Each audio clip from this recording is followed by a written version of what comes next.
Fox Sports. We are Baltimore. We are Florida.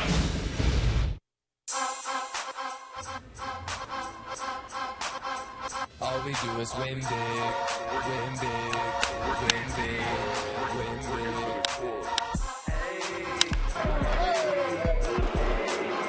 All we do is win big. Say what? Win big. Win big. Say what? Win big. All we do is win big. Win big.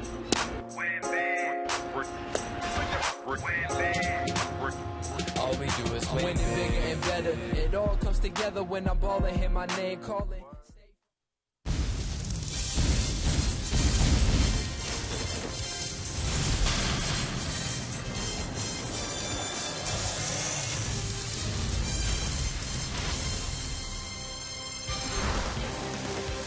On a gorgeous night in Miami, a big crowd is expected tonight. Roof is open at Marlins Park, and with good reason. The Rookie of the Year is on the mound, and the Marlins are scoring runs. Casey McGee, Giancarlo Stanton are providing the pop. And, of course, out beyond the Budweiser balcony, Stanton hit one 484, and there he is. Rookie of the Year starting tonight against Andrew Cashner of the Padres. A night so big, we've bulked up our staff here in the booth. Rich Waltzlove, Jeff Conine, and Tommy Hutton. This is fun. You've got Cashner against Jose. You've got aces on the mound. It's University of Miami night, so a big crowd is expected. And Tommy, you don't need that to get a buzz whenever Jose pitches. Well, absolutely. And Jose Fernandez in this ballpark has been absolutely perfect. He's 10-0 and has a 1.21 ERA.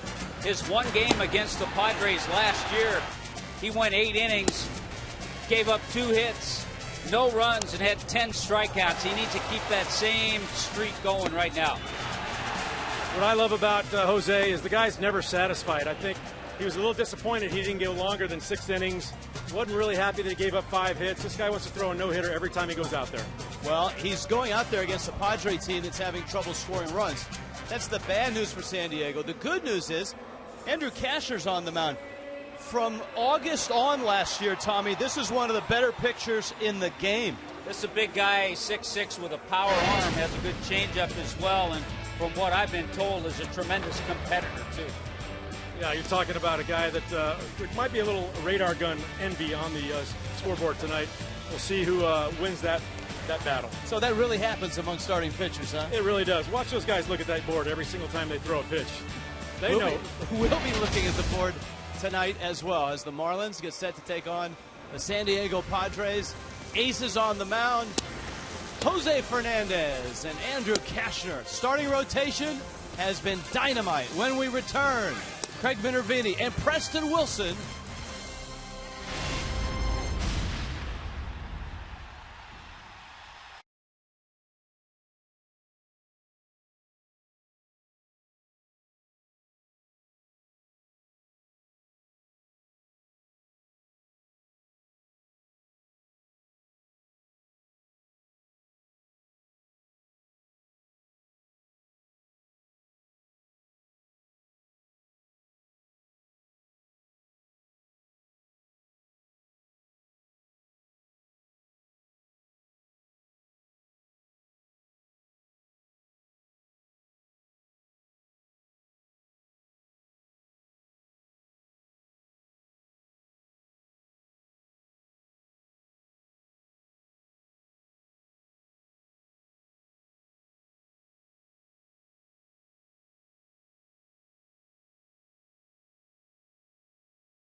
Padres. Starting rotation has been terrific, young and terrific. For more on that, Craig Minervini, Preston Wilson. Hi, gents. Hey, guys, and Rich, how are you? Good evening again, everybody. Last year, the starters were the story. The defense as well was outstanding. This year, as good as Jose was and Evaldi, really, the relievers, the starters have done a great job, but nobody's really talking about it because the offense has been so great. But Preston, it has been big for the starters to get the Marlins off to a good start. Well, the starters have definitely been the reason why the Marlins have gotten out of the gate. 2.8 ERA for the team. But the biggest difference is now they're pitching with a little bit of comfort. They don't feel like if they give up 1 run or 2 runs, that's the end of the game. They're able to go out there and pitch comfortably and know that if they give up 1 or 2, they still have a chance to win the ball game. And it's showing off because they're starting to go deep into the games. You're starting to see guys go through the lineups with confidence. And with the pitching that the Marlins have, now that they're getting some hitting to go along with it, the future for the Marlins looks very bright. Even in the case of Jacob Turner the other night, you know, he hung in there, gave up 5 runs in 6 games, and 6 innings rather, and the Marlins still won the game by the score of 8-6. You didn't see that last shift. The starters weren't great. The Marlins didn't win, and even if they were great. But you mentioned a great point. The fact that the Marlins could give up some runs here or get off to a good start like Colo did, get some runs early and pitch differently.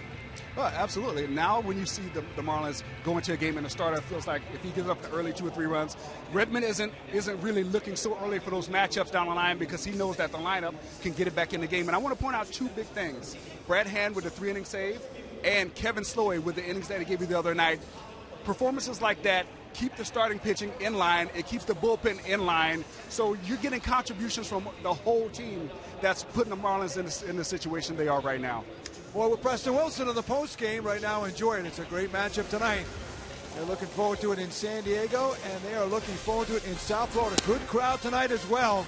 Up to the rafters for Jose Fernandez and Andrew Cashner at Game 2 of this series.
Part of the season, he takes aim at the San Diego Padres as the Marlins are looking for win number 5, and what a week it's been for Miami.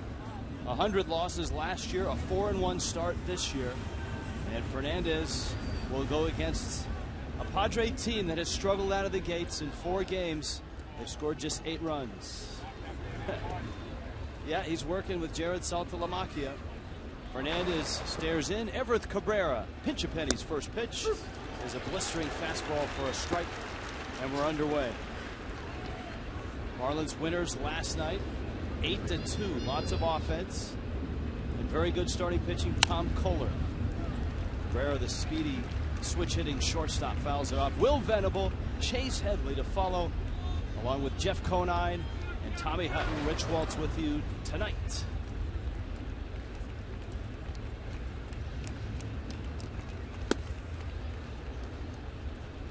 One and two. Got a very nice crowd here shaping up at Marlins Park tonight to see Rookie of the Year, Jose Fernandez. Crowd's still coming in, but when you have fans up in the upper tier, you know there'll be more on their way in. Swing and a miss and strikeout. Cabrera is down. Fernandez punched out 9 in his first start. He strikes out the first man he faces tonight. Padres line up. Of course, they're without Carlos Quentin and Cameron Maybin. Cabrera, Venable, Headley. Seth Smith has always hit the Marlins well, and he's been the one guy that's been hot for him with 2 home runs this season. Yonder Alonso, Jed Jerko, Alexi Amarista, Rene Rivera's behind the plate. Cashner in the 9 spot. And this is Will Venable coming off a strong year last year. Venable swings and misses. 22 home runs last year for Venable and a slugging percentage of close to 500. 7th year Padre. Rich, I don't want to say it goes unnoticed because we talk about it so often, but when you have a 21-year-old out there on the mound, we talk about the stuff he has, but he has such great composure and command of his stuff. You watch his fastball, he moves it in and out. His breaking ball, doesn't make mistakes with it too often. It's a credit, obviously, to Jose. It's a credit to Chuck Hernandez. It's a credit to Orlando Chinea, his Cuban coach, who coached him so well. In the air, right field. Ball carried pretty well last night, especially when that guy hit it. Stanton makes the grab and squeezes it. 2 outs in the first. Defensively, here come the Fish. Not too many changes. Christian Yelich back in the lineup. He's in left field. Ozuna and Stanton filling out the outfield. Echeverria and McGee on the left side. Casey McGee's been solid at third. Dietrich in there against the right-hander. Garrett Jones and Saltalamacchia. Now Headley with the absence of Quentin. Jeff, this is really the big bat in San Diego's lineup. Yeah, they've been much discussion recently about signing Chase Headley to a multi-year extension in San Diego. 2 years removed from leading the National League in RBIs with 117. And basically they're, well, not right now, obviously, at hitting 63, but one of their main offensive producers in the middle of that lineup. And as is evident by their record at 1-3 and their struggle to score runs, Headley is not off to a good start. He's 1 for 16 to start the season with 5 strikeouts. He was 0 for 4 last night. Well, their top 3 hitters in the lineup tonight, Cabrera, Venable, and Headley, do not have an RBI. Lost 2 of 3 to the Dodgers, and of course last night to the Marlins. Tommy, to your point too, the command on Jose's fastball is remarkable, but when you really want to look at how nasty a guy's stuff is how many swings he gets out of the strike zone. To his right, Dietrich, tough hop, picks it up and won't get him. Derek Dietrich going to his right. The hop kind of came up and bit him. Remember, he got hit right in the face near the end of spring training, and here's a look at it. Yeah, pretty good top spin, and that last hop did come up on him. He played a few games, remember, toward the end of spring training with that mask on to protect that nose. That ball, you know, the old term, it ate him up a little bit.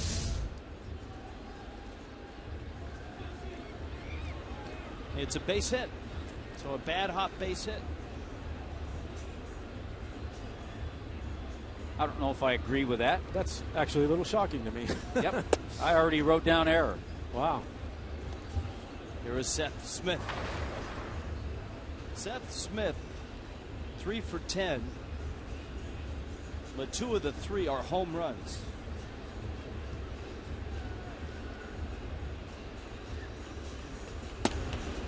Fernandez misses up with a breaking ball. You know, a lot of times you see an official score on a bad hop or a play give a guy an error, but there's really nothing he could have done about it. A lot of times the bad hops are so bad that they've got no chance of even gloving the ball, but they always get that error. So I'm Actually surprised to see a bad hop get a hit. Are you pleasantly surprised? Well, as a card-carrying member of the hitters union. I mean, we both want that, but we're surprised. But not now. Now I don't want that. But yeah, 5 years ago I really wanted that. I'll throw this in the equation with Jose Fernandez on the mound too. That's what I'm thinking. What happens? You get to the 7th inning and that's the only hit. Smacked on the ground. Dietrich to his left. Quickly gets to the first. Jones shuffles his feet, and Fernandez is out of the first inning. Underway in Miami. Marlins coming up.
By Toyota. Let's go places. By Checkers. Stop by your local Checkers on April 6th for a free cone with purchase. And by your South Florida Honda dealers and sfhondadealers.com. Inside Marlins Park. Marlins will come to the plate in this order. Kind of grooving to this music at the same time. Adeiny Echeverria, 4 hits last night. Just a terrific start. Second most in Marlins history in his first 5 games. Christian Yelich, Giancarlo Stanton, Garrett Jones, Casey McGee, Jared Saltalamacchia, Derek Dietrich slotted in the 7th spot. Ozuna hits 8th, and Jose Fernandez will hit 9th. And Andrew Cashner, all 6'6", 220 pounds, out of Conroe, Texas. First round pick of the Cubs in 2008. Delivers Echeverria, lines it foul and into the seats. Funny you mentioned that, Rich. He was drafted 4 times in the first player draft. 20th round, 18th round, 29th round, and then, as you said, fourth time was a charm. First rounder with the Cubs.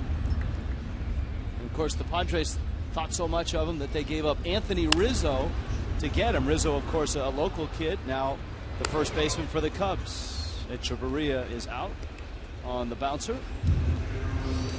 Defensively, Tommy Hutton. Here come the Padres. Well, check out the Padres defensively with Smith and Amarista. A lot of speed in center field. Will Venable in right. Headley and Cabrera. Jerko at second. Alonso and Rene Rivera behind the plate. I think the other interesting thing about Andrew Cashner is that when he was with the Cubs, for the most part, he worked out of the bullpen. I think all of his games, except one with the Cubs, were in relief, and the Padres had enough confidence they wanted to turn him into a starter, making the trade, including Rizzo in that deal. And there was a transition period there, and that was the year 2012, in which he did both for the Padres. And then last year, Cashner, 26 starts, an ERA of 3.09. And a breaking ball, Yelich out in front. Cashner strikes him out. Giancarlo Stanton comes to the plate, 484 feet. You can only imagine what that feels like. We actually asked him what that feels like.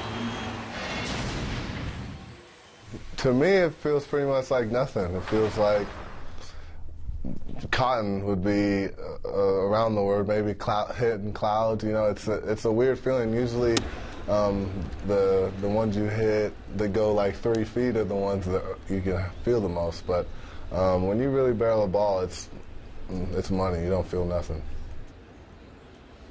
484 feet over the Budweiser balcony bar. It's the longest home run in Marlins Park. The exit speed was 118 miles an hour. That's just violent. It's a violent swing with some serious bat speed coming through the zone. And he's right. I mean, when you really hit a ball on the sweet spot and your swing is just grouped just right, you really don't feel it much. Pulls a ground ball to short. Cabrera flips it in time, and Cashner goes 1-2-3 through the fish. Both pitchers look sharp tonight.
Está disponible por SAP. Inside Marlins Park, Padres Marlins. Game 2 of the series. Yonder Alonso, Jed Jerko, Alexei Amarista, and Jose Fernandez throws a strike to Alonso. Tommy Hutton, Yonder Alonso has, I don't want to say he's owned the Marlins, but he certainly has hit well against them in his short career. Well, he likes coming back home. A lot of family, a lot of friends. You and I both talked to him before the game, and you know, you feel comfortable when you start to play a game. That's half the battle. Yeah, both these pitchers, by the way, tonight get it and throw it. They don't waste too much time. Now, did both you guys in your career enjoy that same thing? I mean, Tommy, when you went home and played in Southern California, Nair, you were a Southern California I did. guy. I had some good games in L.A. I think the first time you go out, you might be a little nervous because it's a lot of times your first time playing in front of family. But after that, it's always a very comfortable thing, and you always want to do well in front of the folks. I can remember you hitting a Father's Day home run in 2005 in Anaheim. Yes, in Anaheim. That's correct.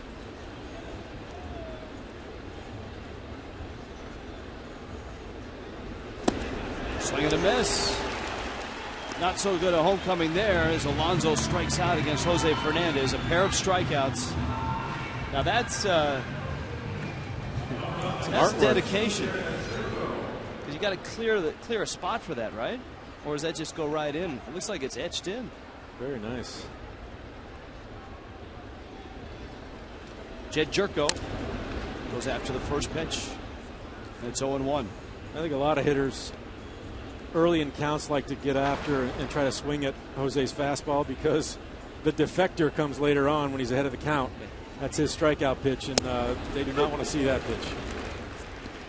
So he's 94, 95, and then every once in a while lights it up 97, that last fastball to Jerko. Do you get a sense that he's starting to understand that if he strikes out 15, 16, 17 guys, he won't be around to finish the game, and he's trying to get earlier outs? Yeah, I've seen that, and there's been talk of that down in the clubhouse about him pitching a little more to contact because of that reason. He don't want to get his pitch count so elevated that he's not around late in the game. The defector gets Jerko. Hey, A.J. Ramos reading our promos tonight. Here's his first effort.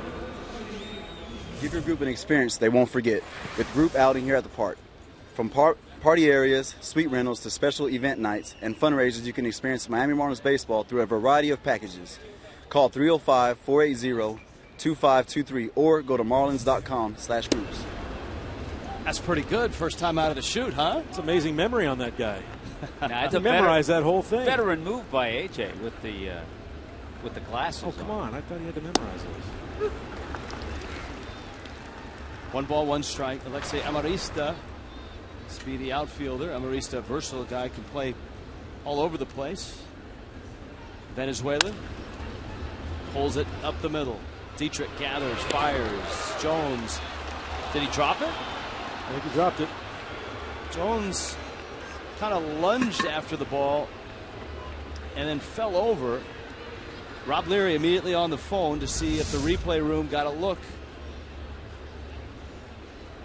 Oh, he flat out dropped it and didn't have control. That's an easy no challenge there. Yep, that should be an error to Garrett Jones, too. Throw was a little wide, but he certainly was there for it. Yep. Hunt, you were a smooth fielding first baseman, a lefty as well. Did he stretch too soon? Might have stretched too soon.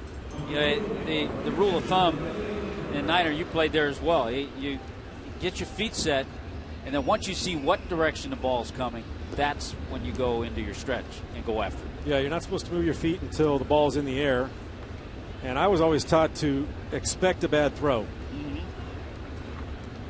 I remember as a kid, they used to tell you that too on ground balls. Always expect a bad hop. Tommy's bought into that and really had to live with that for 10 years with me.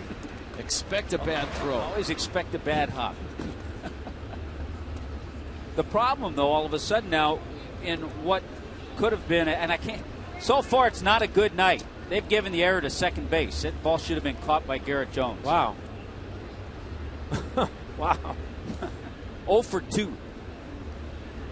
But the problem is now, because of that, in what would have been a nice quick inning for Jose, he's got to extend it a little bit more. Luckily, last inning after what they called a hit, we thought should have been an error. He only had to throw 3 extra pitches to get out of that inning. But like you said, when you add those up a couple times over the course of a game. Veteran catcher Rene Rivera at the plate. Seattle, Minnesota. Last year with the Padres. Runner goes, and that bounces off the catcher, Saltalamacchia. Amarista can run, and he swipes second base. Expect the Padres to do a lot of that this year. They don't have Cameron Maben right now in the lineup. He'll add some speed when he gets back. You saw Jose Fernandez slipped on his delivery there, and that was a fastball that went straight into the ground. You don't see that very often. Every once in a while, he'll choke his changeup a little bit too much, and it'll happen on that pitch. By the way, his changeup's usually about 90 or 91.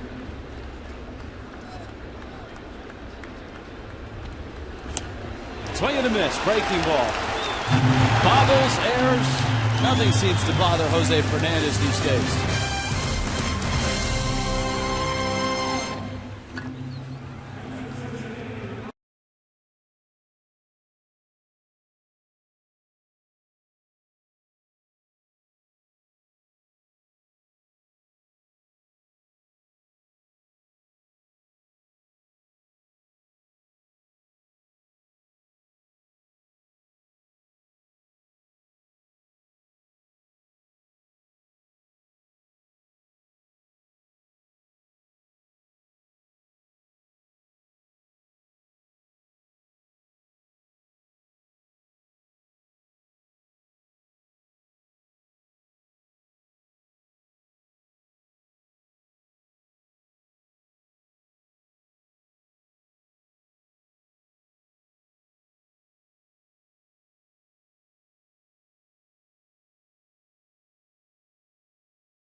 scoreless ball game. Bottom of the second. Marlins and Padres. Last night the Marlins keep on keeping on offensively with obviously the home run by Stanton, 484 feet. Pat Riley, Mickey Harrison, sitting behind our boss, John Valley. John can basically say he has better seats. Those guys know what game to come out to. Well, I think Pat Riley, after watching the ball game, may have to hustle back to watch his Kentucky Wildcats. I believe they play the second game of the Final Four semifinals tonight. You know, as you watch Cashner, and we talked about his size, 6'6", and he's got that good fastball, but for a big guy, he's got really good arm action on his changeup, and that's one of his better pitches as well.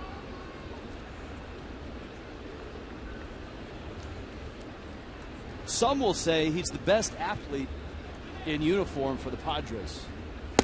And he elevates a fastball and strikes out Garrett Jones. Look at the ease of his delivery. He seems like he doesn't really put much into it. Pretty high strike call there. Right on the top line of Fox Tracks.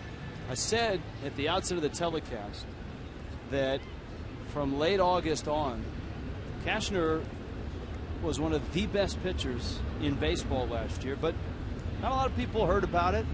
Remember the great finish that Garrett Cole had for the Pirates who got to the postseason? Well, people were talking about him. They were talking about Matt Harvey. They were talking about Jose Fernandez. Right. Well, Cashner, over his last 7 starts, had a 0.89 ERA and a 170 opponent's batting average against. By far the best of any major league pitcher at the time, over 50 innings plus. And he opened this year with a 3-1 win over the Dodgers. 6 innings, 4 hits, and a run. Casey McGee up right now. Cashner breaking ball just missed outside. Jerry Davis, the crew chief, is the home plate umpire. Phil Cuzzy at first. Brian Knight at second. Quinn Walcott is at third base.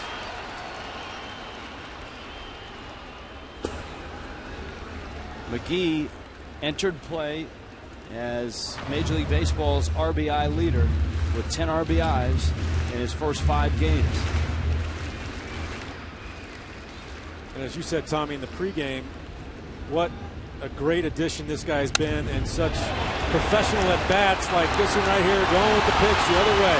Into the corner it goes. Venable picks it up, and McGee is standing on second with a 1-out double. Yeah, it sounds so easy to just say, well, he takes what he's given. He's not trying to force the issue. Pitch away, stays on it, but he's done that this first week of the season.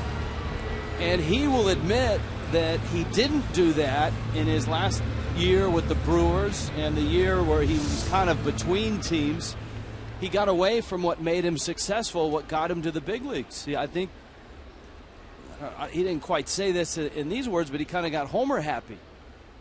You play in Milwaukee and the ball flies and you see Corey Hart, Ryan Braun, Prince Fielder, and those guys going yard. McGee felt that his swing got all out of whack, but when he got to Japan, that's when he made the adjustment back, and that's where it clicked for him. He had to travel to the Far East to put it back halfway together. around the world to figure it out. Saltalamacchia now. And he swings and misses. Saltalamacchia 3-hit night last night. Casey McGee, by the way, now is hitting all 6 games.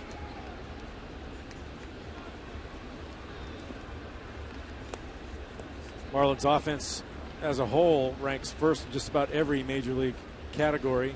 Extra base hits, average. Well, it's just heat against a big swing there. And Cashner wins that battle. He strikes out Saltalamacchia. So 3 strikeouts so far for Cashner, 4 strikeouts for Jose. And we'd like you to tweet your best fan photo using the hashtag Marlins fan photo for a chance to have your photo shown in an upcoming broadcast. Brought to you by AT&T.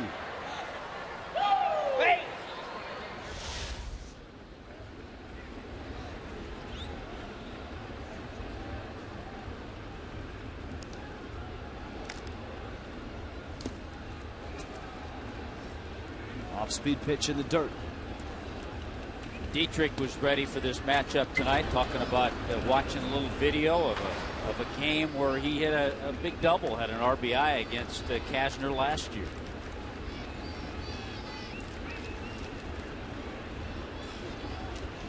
Dietrich 3 at-bats this season, and his one hit is a double.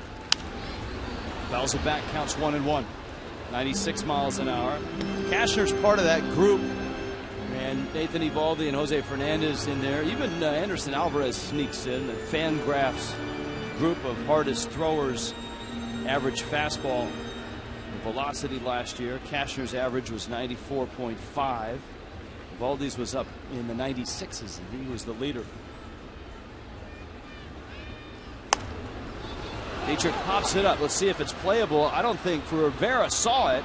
He didn't, and it lands in the dugout. Rene Rivera, the catcher, still was at home plate by the time Cashner crossed third base line going after the ball. Dietrich getting a start tonight with a righty on the mound. Pretty amazing that we had four lefties the first 5 games of this young season. Marlins beat all 4 of those lefties.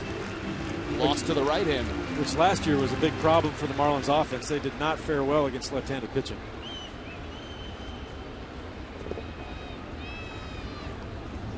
Count 1-2. McGee remains at second.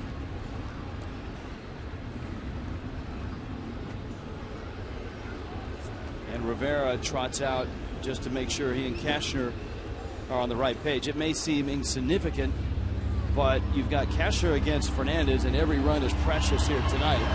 Padres want to make sure that they're both on the same page as far as the signs go, and that McGee isn't able to relay to Dietrich what's coming.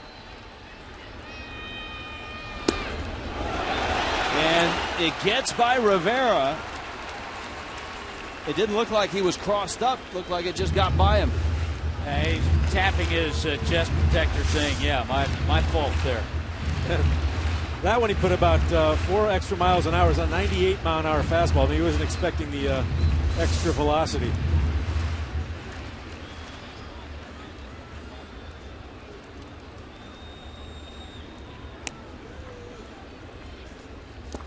Breaking ball, and Cashner finishes Dietrich off. 2 innings for both starters. Both aces, both with 4 strikeouts.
On this opening homestand. Good shot of the crowd here at Marlins Park, which is filled in nicely, and both starters have responded with some terrific stuff. 4 strikeouts for Andrew Cashner. Jose Fernandez has got 4 strikeouts. He's worked around a bad hop hit and a error by his infield. Well, Jose in his last outing the opening night performance. 78% of his pitches were for strikes.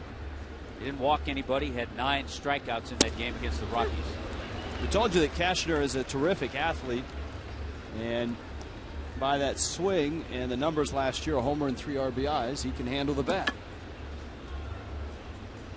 I was told, Tommy, that the 78% strikes was a record for opening day. No one had ever thrown that percentage of strikes on opening day. Really? From a starter. Yeah, that's amazing. I love some of the opening day notes.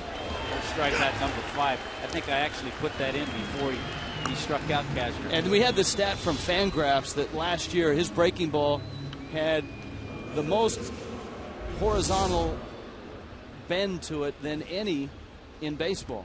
When you look at this replay and how far this ball actually travels, it looks like it's going to go over the inside part of the plate and ends up breaking outside off of the plate. That's why he gets so many swings when balls are out of the strike zone. We use the term 12-6 curveball. His is like a 9-3. Yeah. The actual terminology that they used was greatest lateral movement in terms of sliders of all pitchers last year on his slider. But like Tommy said, you call it a slider, but I think that's more like a sideways curve. That's not really a slider. Yeah. And then I enjoy, and I was talking to Chuck Hernandez about it the other day, is his changeup, which he kind of holds like a circle change, but with the arm action he has, it still is about 90 or 91 miles an hour. But the movement he gets on that changeup, it's like like the old split fingers that guys used to throw at that kind of velocity. And as a hitter, you're swinging basically on arm speed. So when he could throw a 95, 96 mile an hour fastball and then take 4 or 5 miles an hour off of it with a changeup, gets a lot of swings and misses. Padres have a base hit, and they've got speed on Everett Cabrera. Remember, Amarista got aboard on the error in the second, and he stole second. And so don't be surprised if Cabrera is running.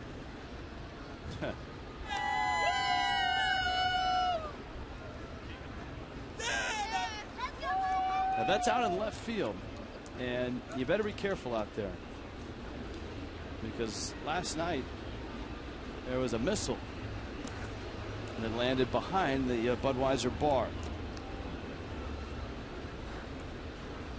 Yeah, one of the notes I really enjoyed reading, because I remember this pitcher, with Jose winning the Rookie of the Year, the last National League Rookie of the Year winner to then pitch opening day the next year and win was John the Count Montefusco. Wow, that's back in the mid-70s. Yeah, back in the mid-70s. And the Count had pretty good stuff. Was the man in the box's father a teammate of the Count? Max Venable? He was a former Giant. May have been a little after. I think Max Venable came a little bit after. Late 70s and the 80s? Yeah. Will Venable, his son, flied to deep right. Cabrera diving back. Everett Cabrera, we talked about him last year, suspended for performance-enhancing drugs, but in the 95 games he played, he swiped 37 bases.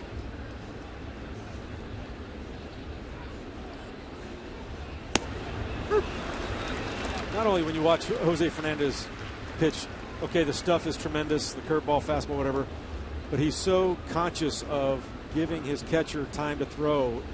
He's holding runners on base very well. He's quick to the plate. He knows that, hey, this is part of my game, and if I want to limit runs, this is what I have to do.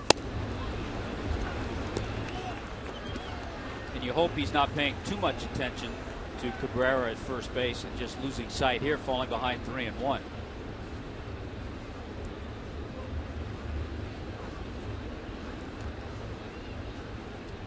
Well, Venable's a guy that if you put one down the middle, he can hit a long way. Runner goes, and Venable walks. And so no throw by Saltalamacchia. And the Padres have something going here with runners first and second, and now they have Chase Headley coming up. Well, the first walk of the year for Jose Fernandez. Surprisingly, and I wouldn't have guessed this, Jose's pitch count's at 49 already. I know. Had one out in the third.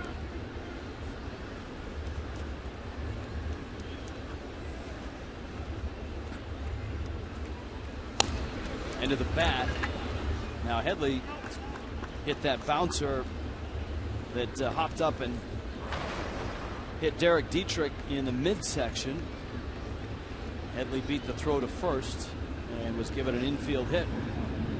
And the guy that's hitting 063 at the time, it could not have come a better time for Chase Headley. He was very happy to see that score.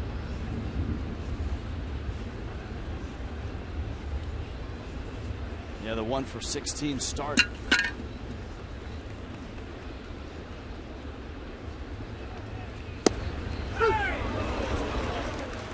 Headley right away turning to Jerry Davis.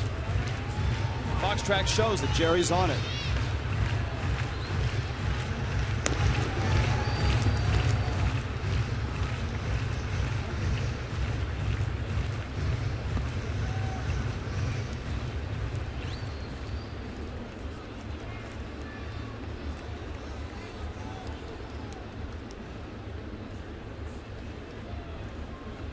Oh, 2 to Headley.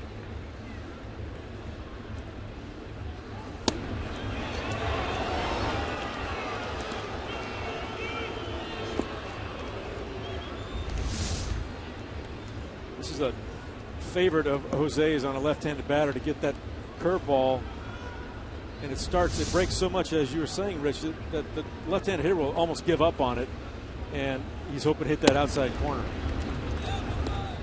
Get a little frustrated, I think, now. His command isn't quite there the way it was in that first inning. And that pitch count is getting up. He's got a good hitter, although a slumping hitter, to deal with in Headley. Love to see a changeup right here and roll over for a double play.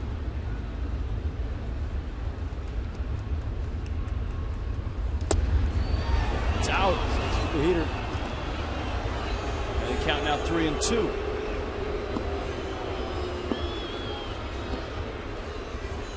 See what call Buddy Black has. If he has his runners on the move. A little chancy call because you have a strikeout pitcher out there, but he also has speed. Not running and not a strike.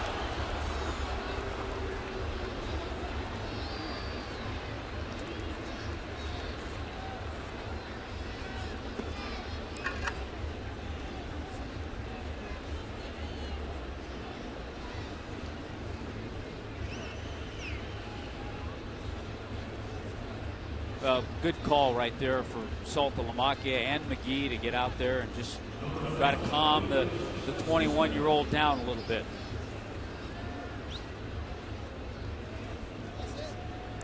It's tough to value that veteran presence that Saltalamacchia brings from behind the plate. World Series champion last year. I think pitchers respect that when he goes out to the mound to say, hey, let's take a breather, calm down a little bit, and get back on track.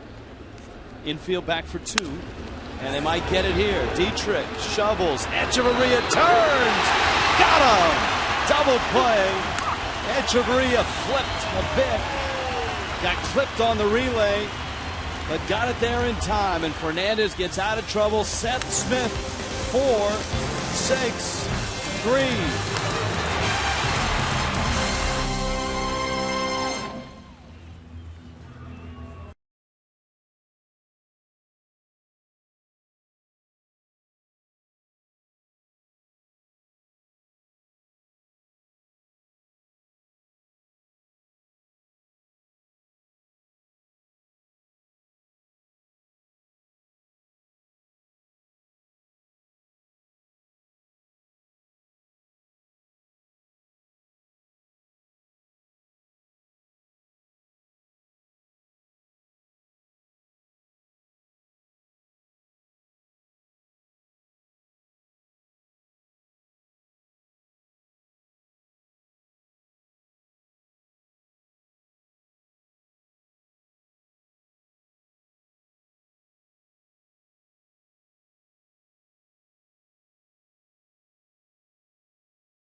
Talked to Fernandez before that last pitch to Seth Smith.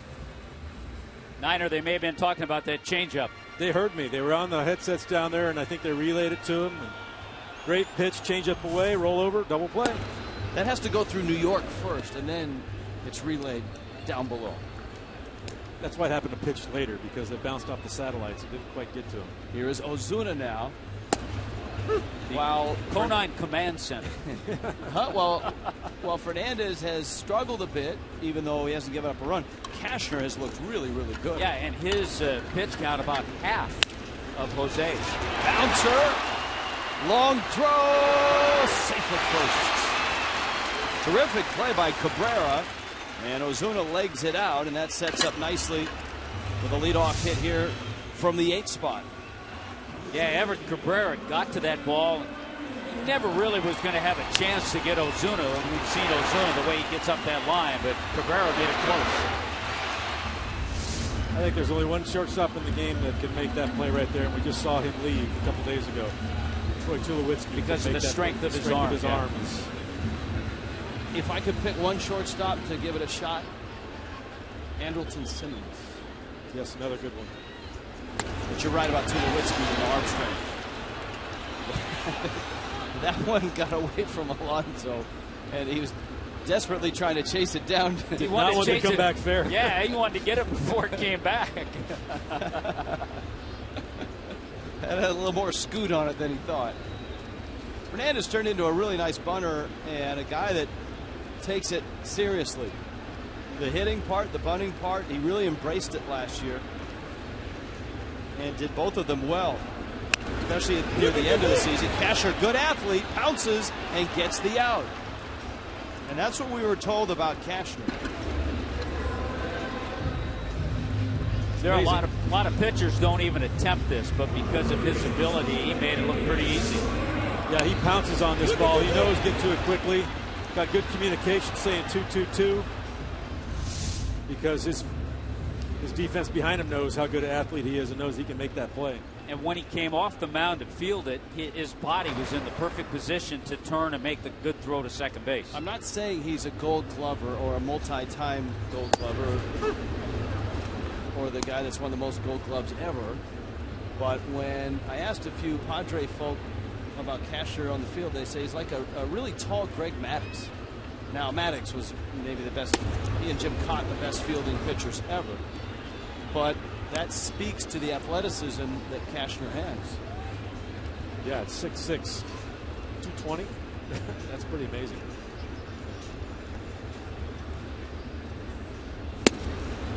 Because, Tommy, as you know, being being 6'6". Being card-carrying members of the Hitters Guild, we're not real high on the athleticism of most pitchers. But certainly appreciate guys like Maddux and Jim Cott. Yes, indeed. Dismissive. Hey, you were talking, Niner, when we opened up the telecast about where Echeverria has gotten his base hits. 4 of his hits to left, 3 to center, and 4 to right. And that credit Frank Menachino really of getting in his head and saying, what is your strength? And you know your strength is from the right side of second base over. Into center, and it's caught by Amarista. That was almost a double deke going on out there. Fernandez, you know, sometimes outfielders will deke like they're going to catch it, and he actually looked like he made it feel like it was going to fall in, trying to bait Fernandez to run to second.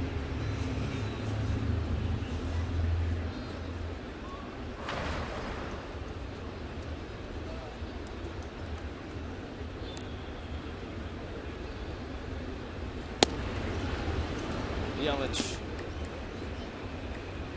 strikeout victim back of the first.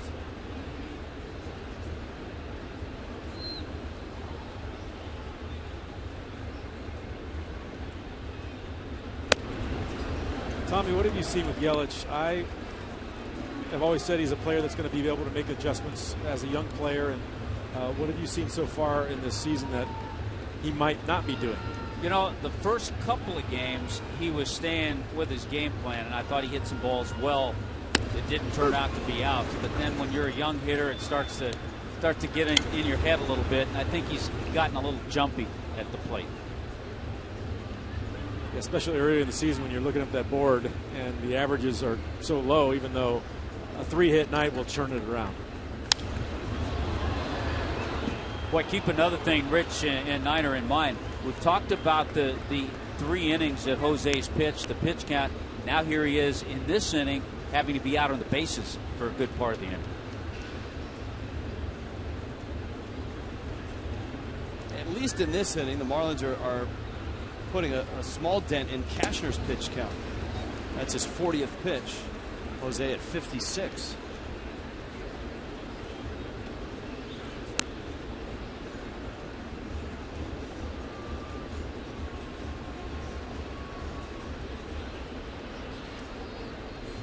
Conroe, Texas. TCU is where he was selected from by the Cubs.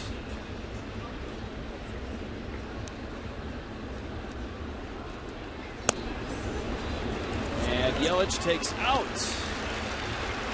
And that's a big walk, because with 2 outs, Cashner will have to face Stanton first and second. And that's just off pitch number 6. That's a good point, Tommy. When you're jumping at the ball like you say he might be, you don't really see it as well. You're taking swings at bad pitches, which we thought he had a very good control of the strike zone last year. And that's a big walk for him. And that sometimes, even though he didn't get a base hit, can just help you a little bit come out of that slump. Stanton gets a breaking ball. Giancarlo bounced to short back in the first.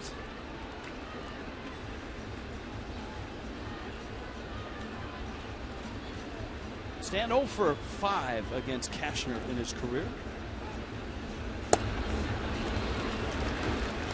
A little better at bats this second time around. Guys look like they're picking him up a little easier. So a lot of swings and misses on that same pitch that Stanton just took twice. See if he gets something straight. 2-0.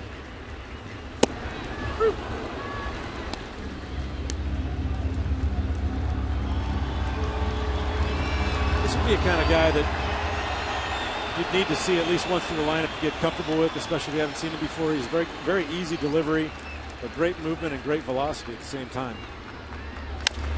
Stand a chopper in the hole, and it deflects into left field. Round third. Here comes Fernandez. He will score.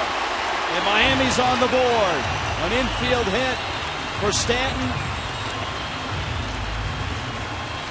Have you ever seen anybody hit balls that have such hard topspin? You know what? The bat is coming through the zone so much more quickly than most people's bats that's what's going to happen when he gets on top of it. Especially when it bounces that high, it's going to have some serious topspin on it. That is a very difficult play to make as a third baseman. And I think people would be surprised that Giancarlo doesn't use a real heavy bat either. Very light bat. At the corners, Yelich hustled to third. Stanton is at first. And Garrett Jones steps out. Jones struck out back in the second. So a few little things adding up to a run here in the third.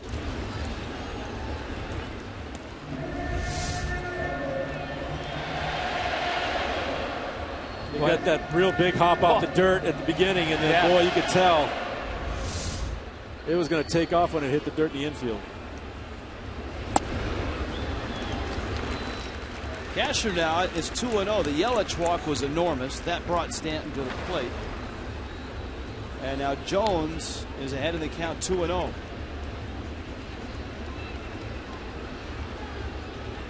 Jones looking for his first home run as a Marlin.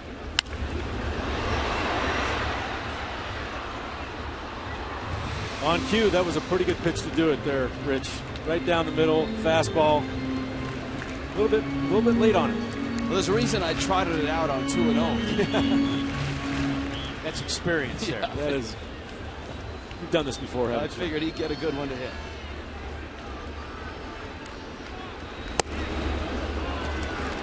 Yeah, all of a sudden, Cashner, two things. He hasn't been as sharp, but I think the Marlins hitters have had better at bats the second time around, too.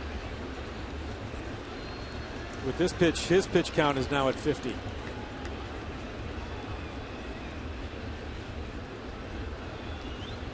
Three-one pitch. Jones fouls it back. Counts full. That'll start Stanton from first.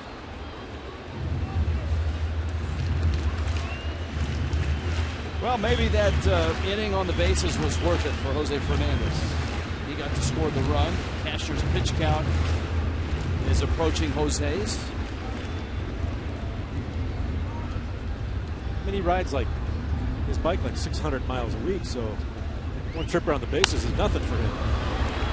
Hey, he's 21 years old. Legs are in the best shape they've ever been. That's the one thing Chuck Hernandez told us. The difference in Jose now as opposed to when he saw him pitch in high school, he said his body type totally changed. Yeah. I saw a picture of him this offseason. When he was in high school, I couldn't believe it, how much his body has changed since then. Jones, a roller out to second. Jerko flips to first. In time, Miami has a run and the lead.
Like a champ. Hey!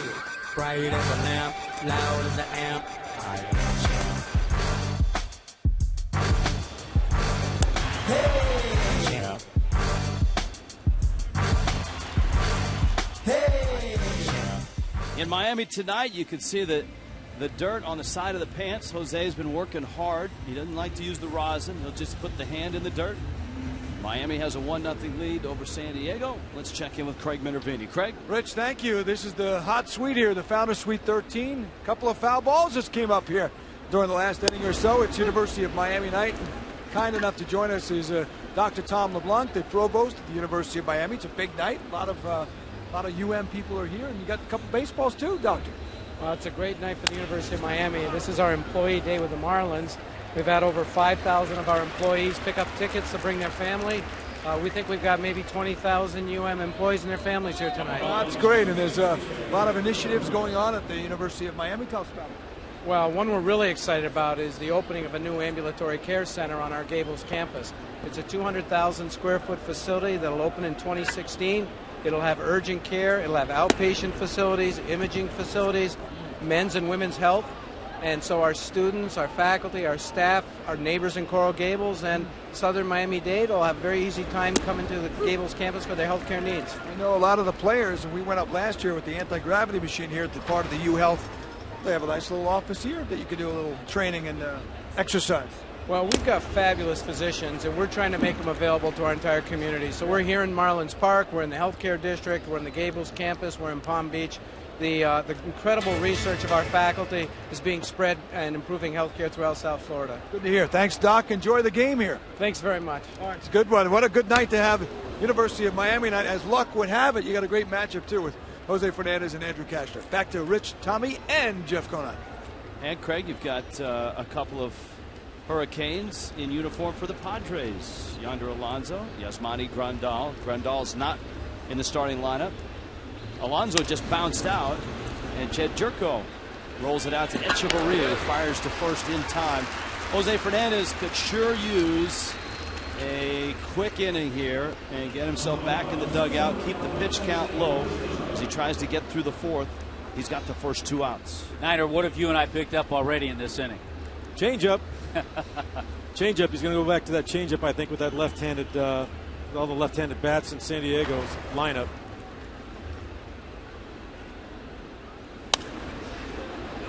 Jones. There it is, Rich. That's what you're talking about, Rich. How about that? 8-pitch inning for Jose Fernandez. Bottom of the fourth coming up. 1-0 Fish.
His trip around the bases. AJ Ramos, our promo man tonight. AJ, hit it. We are looking for the most passionate and enthusiastic fans to join the new Jose Heroes section at the Marlins Park. Pick up the new Jose's Heroes full season ticket plan now for just $6 a game. Plus, get free t-shirts, K-cards, and more. Secure your seats today at marlins.com/Jose's Heroes. He's pretty smooth. Very smooth. I mean, is this his first time? I don't remember him. Hey, he's been pretty smooth on the mound, too. It is. It's his first time reading the promos. Casey McGee's up. McGee doubled back in the second. 4th double already for McGee. 10 RBIs. Led Major League Baseball coming into play today. Haven't tallied them up yet, as there have been games going on this afternoon and into the night. McGee, that's a departure from the from the approach that we've seen. We haven't seen too many back legs spin on it and try to hit it and out to Brickle swings from him. But every now and then you got to cut loose. Absolutely. I'll tell you the interesting number on Casey McGee this year, with all the left-handers the Marlins have seen, he's 7 for 11 against righties. The other thing you got 4 doubles and a triple. Yeah, the other thing you got to like is his walks. He was tied for second in the major leagues in walks coming into today. And I know this is game number 6. Everybody knows that, but it certainly is a nice sign. McGee pulls it. It's a fair ball. Headley on his feet, crossed the diamond, got him, and that's why Chase Headley won a Gold Glove a couple seasons ago. terrific play. Make sure you tune in early tomorrow for Marlins Live pregame show presented by your South Florida Honda dealers. Nathan Eovaldi will pitch. Craig Minervini, Jeff Conine banished to the pregame show tomorrow. Ed Lucas live on the set. What a treat that is. As Ed Lucas hoping to get back into uniform. A little Ivy League touch out there. Dressing things up on the pregame set. Cabrera on a broken bat roller gets Saltalamacchia. We've made, Rich, so many comparisons, and you talked about, yes, this is only game 6, but the Marlins trying to win their 5th game tonight. When they won their 5th game last year, it took their record to 5-16. I was about to ask you, did that happen in April? Yeah, and 35 runs in their first 5 games. They scored 35 runs in their first 17 games last year. Oh, Mike Redmond remembers. I can remember a few visits to his office in April, late April, where he would look at us and say, "So you want to be a big league manager?" And this is what you get. This is what it's like. But you know what? He endured. He was a realist. He understood the process. I think having been a part as a player of that Marlin team, Jeff, that was rebuilt from your first World Championship team. Yeah, he was on the 1998 team that lost 108 games, and nobody likes to lose. But when you're in charge, your first year at the helm of the big leagues, you really don't like to lose. And you know, Mike Redmond's a very passionate guy. He loves his job. This is what he wanted to do since we played together in 2003. He wanted to become a big league manager, and he took it personal. I mean, he was really having a tough time with all the losses last year, and I think he learned a lot from it. And the first thing out of his mouth in spring training is, you got to be all in, and it's going to take 25 of us to do it. And if you don't put the team first, you ain't going to be on the lineup card. And you're listening to Stanton talk last night, listening to Saltalamacchia talk last night. Everybody has bought into this. Well, and I think you talk to each individual, all 25 guys, and they enjoy playing for Mike Redmond. They appreciate what he brings. And this was kind of the whole theme of this offseason, was getting everybody as an organization on the same page and being positive and trying to instill in these guys that work ethic and wanting to win, like you said, as a team. Dietrich draws a walk, and Ozuna will get an at-bat here. This copyrighted telecast is presented by the authority. The Marlins may not be reproduced or retransmitted in any form, and the accounts and descriptions of this game may not be disseminated without the express written consent of the Miami Marlins.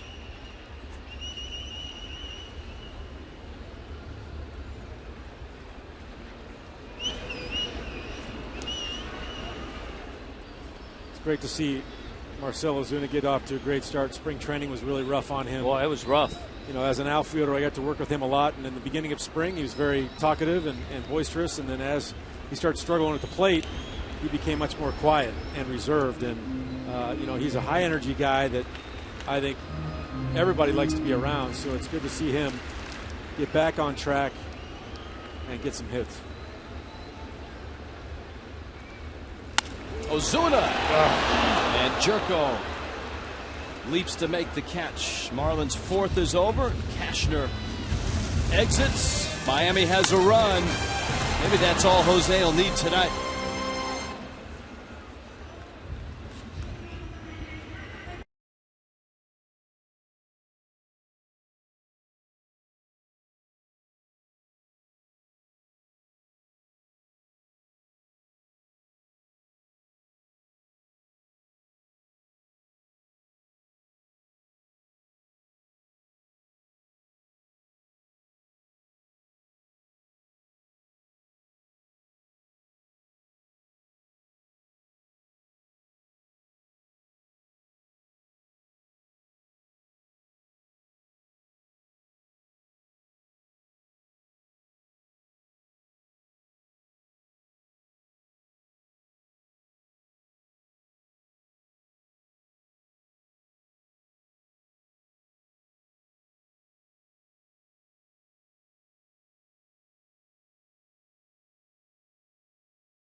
the UFC's next generation of fighters as they go head-to-head with a UFC contract on the line. The all-new season of The Ultimate Fighter, Team Edgar versus Team Penn. April 16th, only on Fox Sports 1, streaming live on Fox Sports Go. I thought when I read that initially that it was Edgar Martinez against Sean Penn. I think John Baker can give us a scouting report on those guys. Yeah, well, hopefully when the Marlins see the Cubs, we'll get a chance to visit with one of our favorite ex-Marlins, John Baker.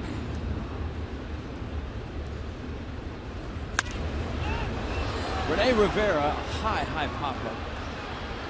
And Giancarlo Stanton is there to make the catch. We were talking about the Marlins rotation and the young rotation. Remember, Tom Kohler is 27.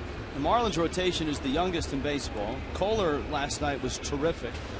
And at one point last night, when we had a clip of him talking in the clubhouse, he had his cap off, and this was obviously taped a couple days ago, and his hair was just out of control. And I think we dropped it, looked like a big salad on his head. Apparently that's been trending in the Twitterverse, that we should use that nickname and call him Big Salad. Yeah, you know, the Big Easy, Ernie Els, the Big Salad. Big Smooth was Sam Perkins in the NBA. Hey, you had a great question, because we had talked about it for Tom Kohler, who had witnessed that mammoth home run that Stanton hit in Double-A when they were teammates. I have not been to the ballpark in Montgomery. Niner, have you been? I have not. Well, apparently there's a roller by Cashner. Apparently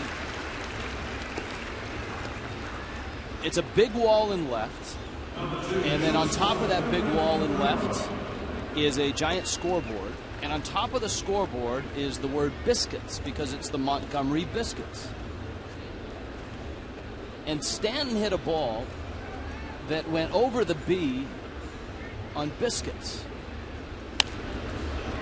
And Kohler said that was further than the one he saw last night. Which is hard to believe. In our homework assignment, we also talked to Giancarlo's dad, and he had never seen, because he did not witness that one in Double-A. He said that's the furthest one he'd seen, the one he hit last night. Kohler also said he was on the video camera that night as a starting rotation, and he was just taking video of the batters, but he wasn't supposed to follow the ball, and he didn't follow the ball. He said when Stanton hit it, it was a big crowd in Montgomery that night. They were all quiet. Nobody said anything because they just didn't believe what they saw. Here's the 1-1. A swing and a miss. I've seen him here at BP when the windows were closed one night. He hit halfway up the bank of windows out in left field that would have basically left the entire stadium, and that's off of a 65-mile-an-hour batting practice pitch. 1-2.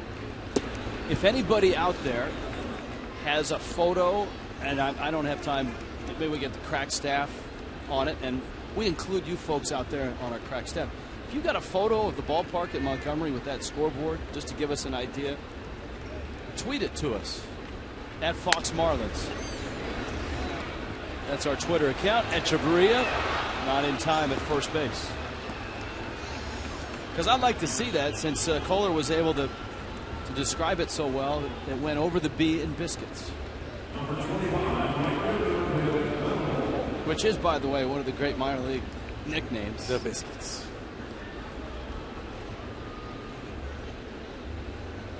They had a speed of Cabrera. He just reach out and tap that roller out towards short. He beat it out easily. That's knowing your game right there.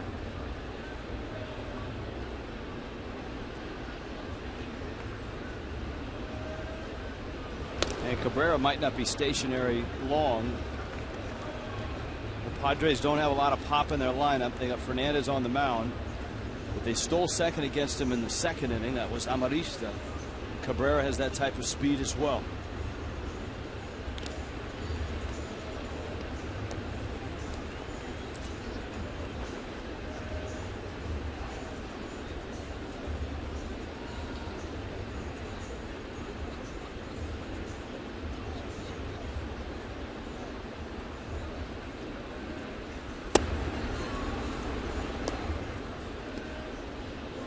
He has used that changeup more ever since he had that conversation with Saltalamacchia. Venable drew a walk. That was the inning the Padres had their best shot.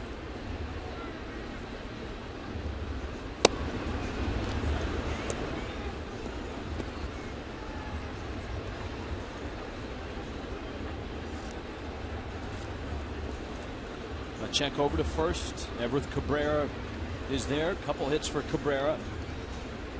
Just 3 hits each for the Padres and the Marlins.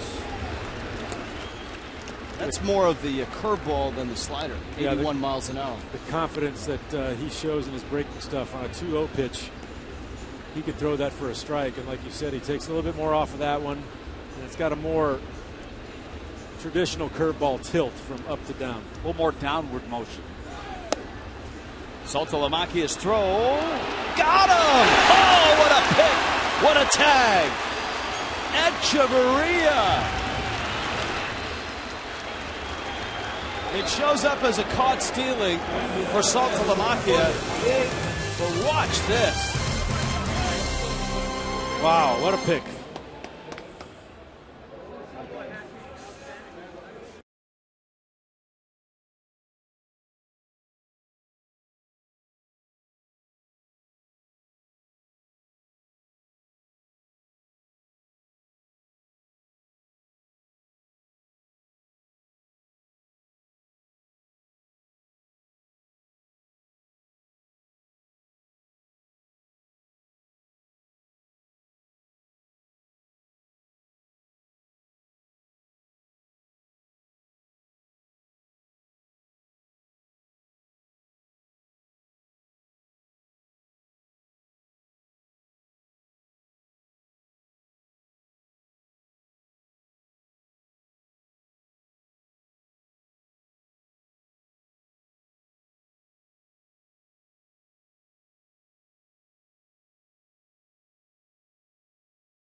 Andrew Cashner, Jose Fernandez facing each other.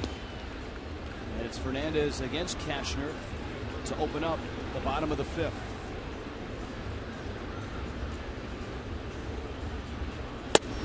Jose reached on a fielder's choice and scored the only run of the ballgame.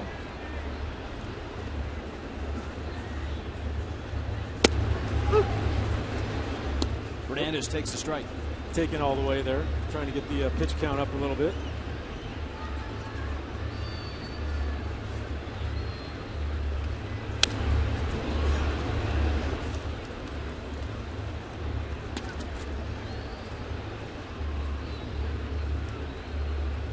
Two and two.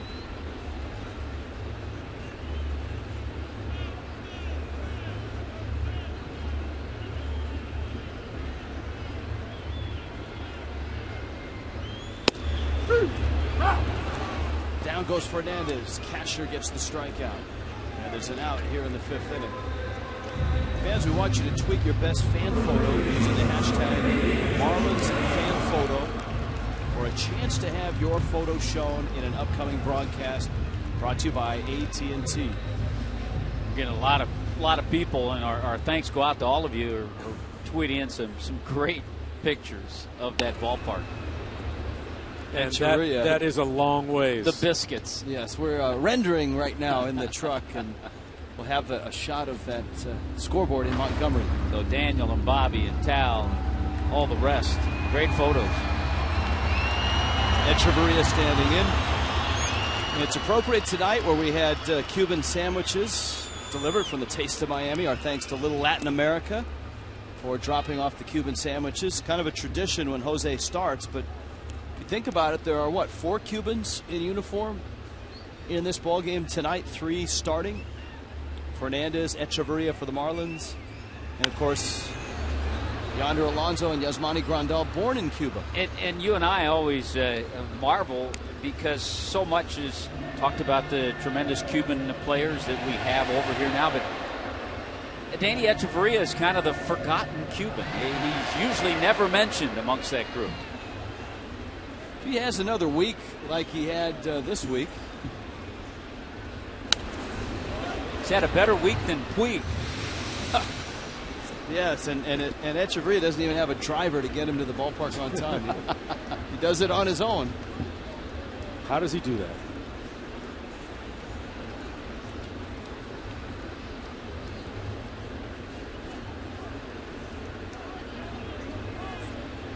One, two. Rivera tried to frame it. Cashner tried to stick the corner. Echeverria has been spraying baseballs all over Marlins Park. He's 11 for 21. Had 4 hits last night. That time he went out of the zone but got a piece. He's been much more patient. I think Tommy's watched a lot like that outside pitch that he just took for a strike. When you're looking at a hitter that's being very successful and doing well, you look at the pitches they take, not only the pitches that they're getting base hits on. Echeverria drives it right center field, and Amarista runs it down. Boy, 2 good swings. Last 2 ABs for Echeverria, 2 line drives to center field. Let's see if the at-bat that Yelich had translates into this at-bat, drawing the walk last time up. Here's the Echeverria swing. Yeah, look at this. Inside fastball, but keeps his hands inside and drives it with authority out to right center field, but they know how to defend him as well. That's where his strength is, and that's where they're playing him, right center field.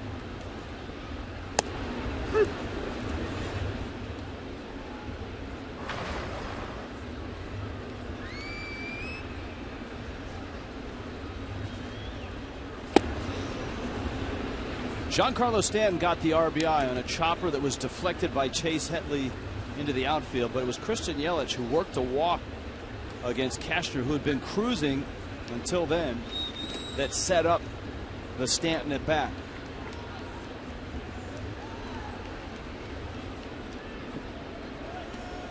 With all the tweets we've been getting here, Tommy, I feel like we have a pretty good view of that ballpark where the Biscuits play in Montgomery.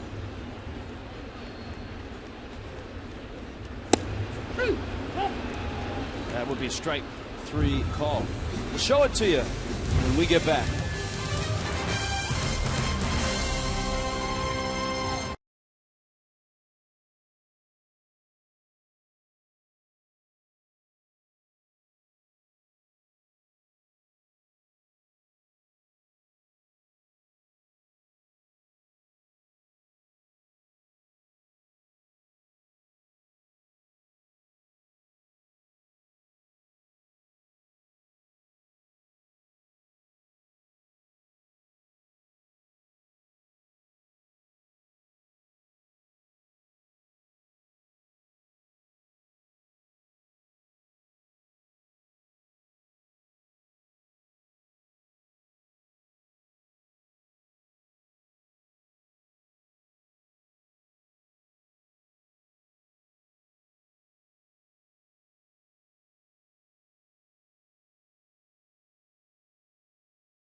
The attic and the upper deck. Nice crowd. Good to see that. Beautiful night tonight here in Miami. There's always a little buzz in the crowd when Jose pitches, and tonight there certainly was a big buzz in the crowd because there's a bigger buzz when the crowd's larger. Jose against Andrew Kashner. Well, you owe it to yourself just to come out and see one of the best. Last 2 innings been much more efficient. There's that big sweeping breaking ball. Just 22 pitches for Jose the last 2 innings. Remember, Venable was at the plate when Cabrera was caught stealing to end the 5th, and it was a terrific play by Echeverria on the scoop and the tag. That's just what Jose needed. Through 4, he had 56 pitches. And we were thinking that his night might be limited by pitch count. Yeah, and you give some credit to Saltalamacchia, too.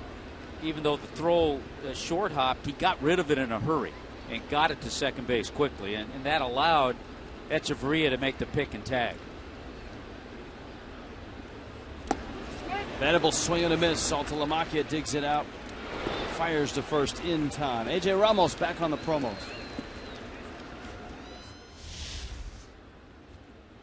Variety of new season ticket packages, including the full season, the 41-game or the 28-game weekend, the half-season business, and the 15-game Saturday or 13-game Sunday plans. Full season tickets start at just $6 per game. Call 1-877-MARLINS or go to marlins.com today.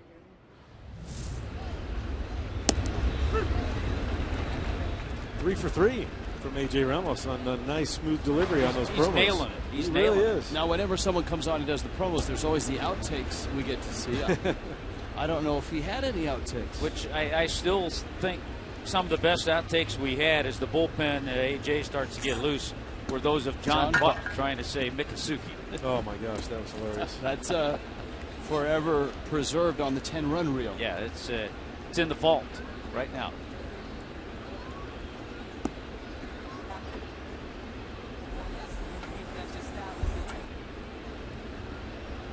Chase Headley right now, 2-1 pitch.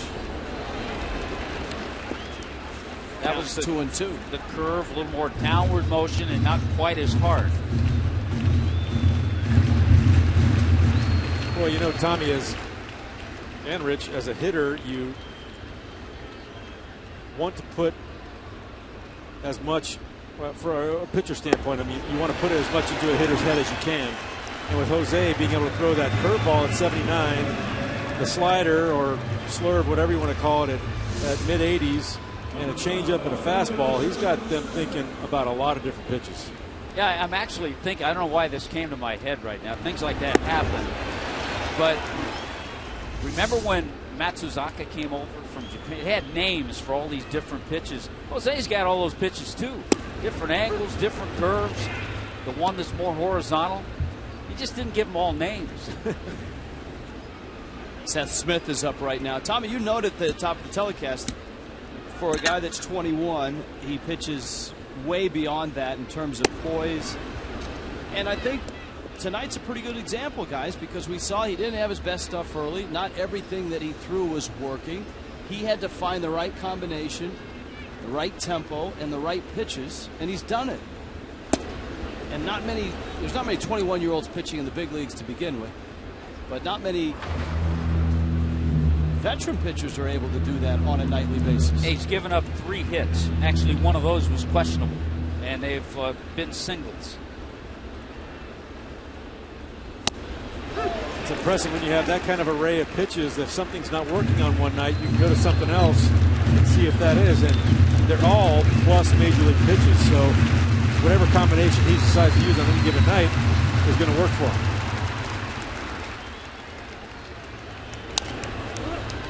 A lot of business for Jones at first with the changeup to the lefty hitters. And a 1-2-3 6th. Giancarlo Stanton's coming up. We're going to Montgomery when we get back.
Tom Kohler said Stanton hit one longer, and this is Riverwalk Stadium in Montgomery. That's the enormous scoreboard, and that's the B that the ball went over.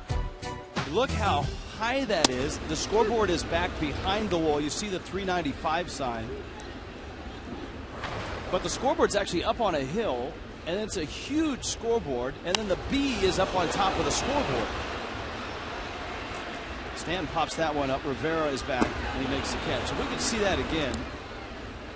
Stanton's ball cleared the B. That's amazing. And by the way, with his RBI tonight, Giancarlo has 10 RBIs here in the month of April. If you go back the last 3 Aprils, the most RBIs he's had, and he's had 9 in each of those 3 Aprils. So he's established an April mark with 10.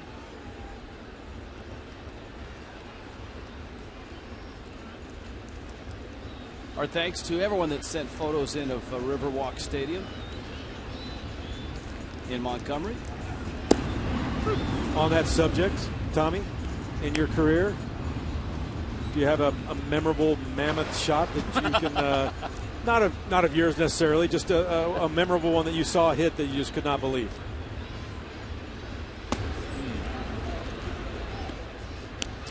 I can remember a couple of, actually 2 in one game.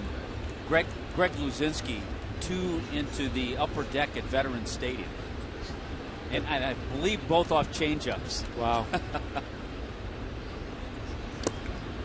I have a couple Marlins, and they're guys you wouldn't think of. The first is Dontrell Willis, and it was the shot, the grand slam at Shea Stadium. Remember, off the scoreboard? And the other is an obscure Marlin in Cincinnati, Reggie Abercrombie. Yeah, for a long time, it was the longest home run at Great American Ballpark. And last night, after Stan's home run was posted, the exit speed was 118 miles an hour. And so I asked you, Tommy, to do some research, and here's what you came up with. Fastest speed off the bat, and Abercrombie showed up on the list. He's 4th. Well, our good friend David Bierman at Hit Tracker helped us out with these numbers. And I'm not sure if the one Abercrombie hit in Cincinnati was that one. Oh, but, I guarantee it was. His name's on that list. Vladimir Guerrero, no surprise there. I don't think Reggie hit another ball that hard in his big league career.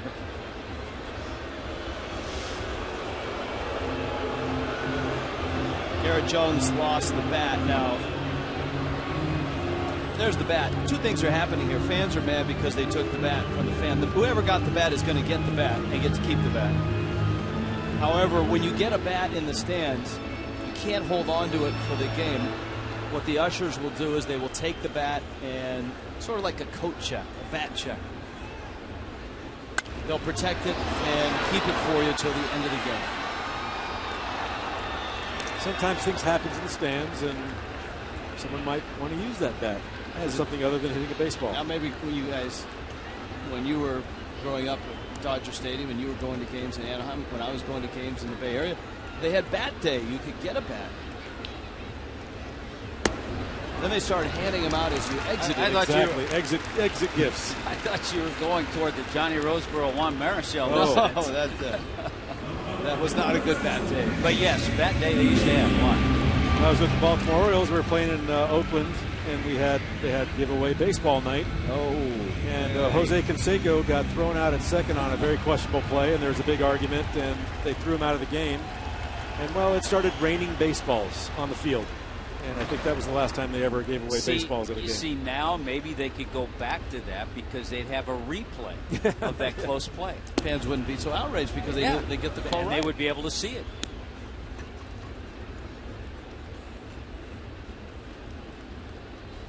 So you're saying it went the way of Vuvuzela night? Yes.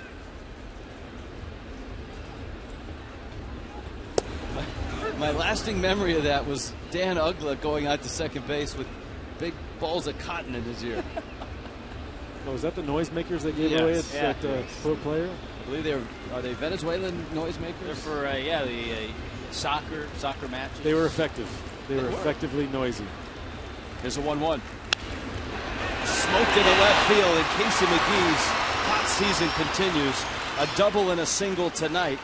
And Miami with one out has runners at first and second. You know, if Casey McGee gets a pitch away that's hard, he'll take it that way. He gets a soft breaking ball, and he jumps on that and pulls it. That's how hot he is. Well, it would be nice to add a run or two here for Jose Fernandez. A 1-0 Marlin lead. I just think the Marlin hitters as a whole right now just have a great approach, and due in large part to Frankie Menachino. That was one of his things when he first got to this team, first got a hold of these guys in spring training, was that this is what we're going to work on. We're going to work on our approach and make sure you've got a plan every time you go to the plate. I enjoyed, and the last couple of days I've made a point, you go down around by the batting cage, and when the Marlins are hitting, Frank will stand there, make comments after each swing in batting practice. Stay with this. Don't open up. He make comments all the time.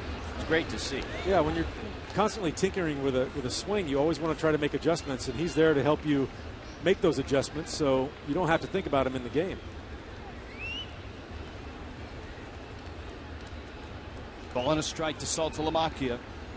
Jones not good speed at second. It's flipped foul and out of play.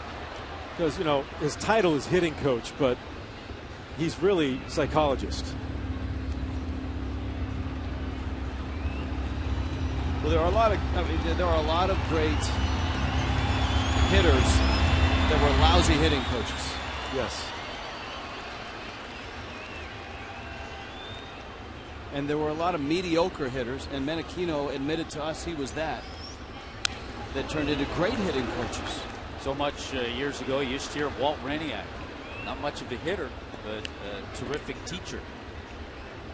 One of my favorites in Baltimore was Terry Crowley. Good pinch hitter. Great pinch hitter, yeah. But you know what? He didn't really focus on mechanics. He wanted to know what you're thinking up there. And a lot of times, your thought process is what's messing up your swing. The Crow. The Crow. Here's the 1-2. One of the best hitting coaches the Marlins have had. Who's doing a terrific job right now with the Orioles, Jim Presley. Presley had his moments in the big leagues, but he would be the first to tell you that he probably failed more than he succeeded.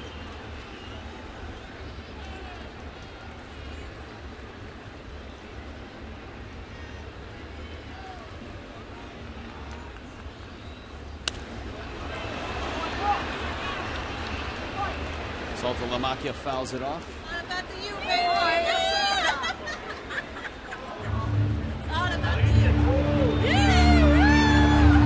They say about 20,000 University of Miami employees, probably some students, faculty, alums, and their families here tonight. Saltalamacchia to center field. Not sure if Jones can get to third on this, and he's going to try it. He will. I forgot that you had the diminutive Amarista out there in center field, not a guy with a big arm. So Dietrich comes up with runners in the corners. Pretty good battle by Saltalamacchia. It ends in a fly ball out, but he hung in there, fouled off a lot of pitches. And you have to keep in mind, because of this spacious outfield, you can do that as a runner. You can go back, tag up, and take an extra 90 feet. Dietrich has struck out and he's walked. Braves are beating Washington 6-2. Midway through that ball game, up in the nation's capital. That was a Steven Strasburg start for the Nats. Adam LaRoche has homered. That's a liner, and the base hit, and the run. Jones will score. Dietrich will hold with an RBI single. I love the mental part of this game. I told you earlier that Dietrich was already looking at video and watching a big double he got off Cashner last year that drove in a run. So he had himself mentally prepared for this one, and he comes through here. Another 2-out RBI for the Marlins. Gotta love that coming into this game. Hitting .423 with men in scoring position and 2 outs.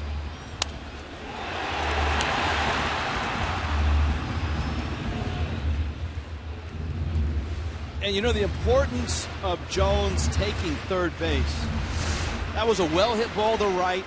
Venable throws well in right field. If Jones had to score from second, probably would have been a play at the plate.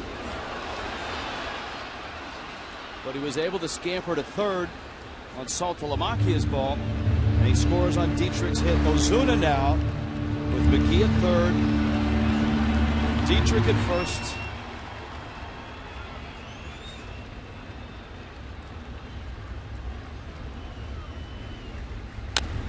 Bill Tapper, first base side. Cashner tags Ozuna out, but Miami adds a run.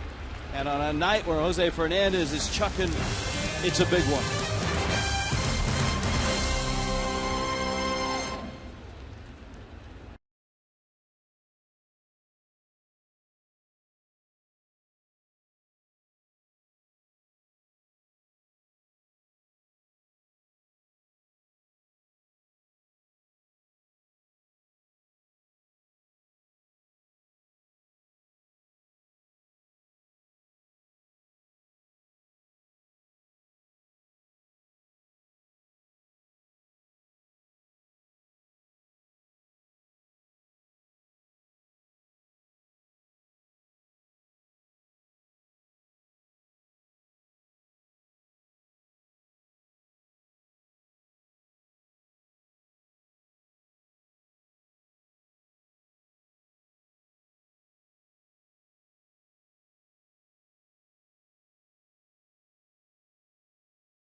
Rich, thank you very much. It's University of Miami night here tonight, and I'll tell you what, one of the proudest Kane alums of all is the guy coming up to the plate, Yonder Alonso, here in a 2008 baseball picture with his teammate Yasmani Grandal, who also played for the Canes, and of course is with the Padres as well, though not starting tonight. There they are, shirtless for that Canes picture from the 08 squad. Yonder played with Jim Morris's team for 3 years. I want to tell you, he's about as big of a Kane and Marlin fan growing up as you can imagine. He recited over 20 of the players on the 2003 championship team to Josh Johnson. JJ couldn't believe it. He is now teammate with the Padres. And he also talks about the Canes, and he follows them very closely, and had chills in his first ever at bat at Sun Life Stadium. He had a home run first pitch off Ricky Nolasco. He was born in Cuba. His parents named him Yonder. They actually invented the name, didn't realize that in English the meaning of Yonder, according to Webster, something that is or is indicated more or less of a distant place, something farther removed. And he did a lot to that, to the baseball. He hit over 40 homers in college at the University of Miami. Haven't seen the big power yet in the big leagues. We'll see if it comes. Good kid and a great Miami product. Yonder Alonso. University of Miami taking on Virginia Tech this weekend. I believe they've won the first 2 games too. Not sure if his parents, when they made the name up, and as Craig explained the definition, thought that they'd end up in a place far away from Cuba, what they have, obviously, and relocating to Miami, just like Yasmani Grandal. And that one, a broken bat, fly ball down the line, and out of play. And I remember that night at Sun Life, in which he hit that home run. It was the first pitch off of Ricky Nolasco. Similar to the night. Remember J.D. Martinez when he came in here with the Astros. He's a local guy as well. I believe Pembroke Pines. And he homered. He homered here. And Rich, he was telling me, Dusty Baker, he was the manager, he said, Dusty, should I take a pitch? My first at bat. He was kind of reliving his childhood. As he was digging in, he said, I'm digging into the dirt. I'm thinking about all those games I watched as a kid. And I said, Dusty, what should I do? And Dusty had told him, hey, you get a cookie, hit it. And he hit the first pitch out. And he said, It was like Game 7 of the World Series, 55,000, even though there weren't that many there, coming around the bases. And when he was telling us the story, he said, I got chills on my arms just thinking about it. That's good stuff. Cold Hard Fact brought to you by Frostbrewed Coors Light. Marlin draft picks out of the University of Miami. Of course, Gabby Sanchez. Charles Johnson turned out pretty good. That one to center field, hit pretty well. Ozuna lines it up, makes the catch. First out, 7th inning. Jose Fernandez looking for win number 2. You go back to last year, guys, and you look at the 28 starts that Fernandez made. He won 12 games, he lost 6, and there were numerous games in which he pitched well enough to win, didn't get run support, or left with the lead, and it was a small one usually because he didn't have many runs, and the bullpen was unable to hold it. So I know he's going to want to finish this inning. He's at 100 pitches now. If you go back to last year, in his 28 starts, he threw just 100 pitches 7 times. That's going to change a little bit this year. Yeah, they were very cautious last year with not only pitch count, but as we know, inning count at the end. What is Jose going to end up with? 171 and a third or 172 and 2/3?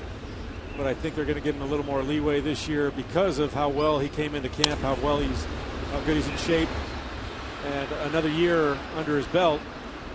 But it'll be interesting to see how much more they'll give him. Well, as we know, being around him and seeing him work and the effort he puts in, he'd like to throw 250 innings probably. Yeah. left center field, high and deep. Yelich track makes the catch. And Jerko put a charge into that one. And there are 2 outs. By the way, on that list we had, if you remember, we saw Dave Berg's name, University of Miami. Dave Berg, Marlins minor league manager at Greensboro. We saw Bergie a number of times up in spring training at Roger Dean with his minor league club. And when he was here in Florida doing the Gulf Coast League, he'd bring his team down and we'd see him on the field there at a Marlins game.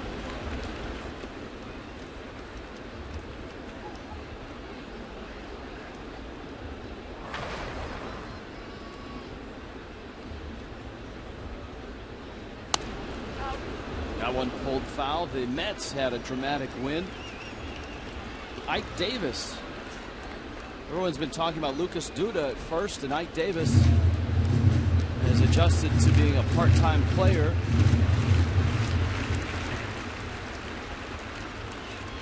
Pinch hit, walk-off grand slam. Swing, miss, ball loose. Saltalamacchia throws it into right field. A lot of moving parts to that play, and Saltalamacchia had to throw it on the run. That's a tough play for a catcher that's not used to that type of throw. It's usually quick feet down to second base. Here he's moving with all that equipment and gear on. He's got to make an off-balance throw that kind of a second baseman would do most often. Yeah, and you factor all that in, and he also realized it was Amarista running. So, yeah, he had to throw across. That's a throw he never has to make. And with the pitch count, that would have been the final out.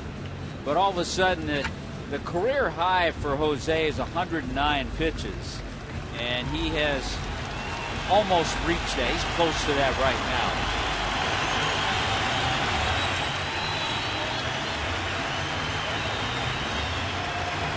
So his night ends on a strikeout and a wild pitch.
even though he went 6 2/3 and so far shutout ball. Not happy right now.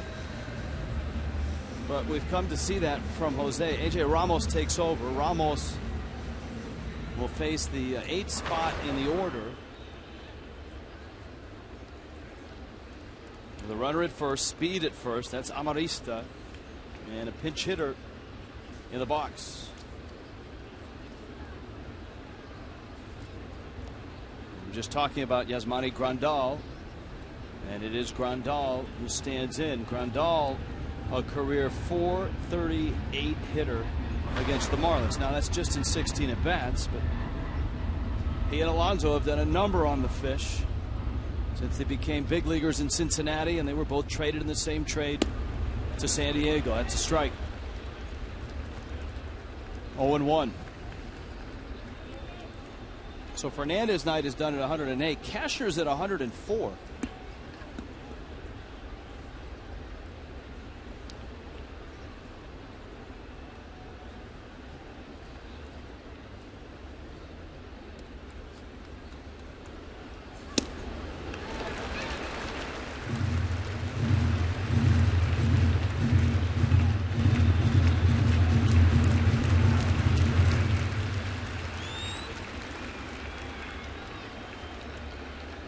Tommy Medica is on deck right now for the Padres. That's the 9 spot.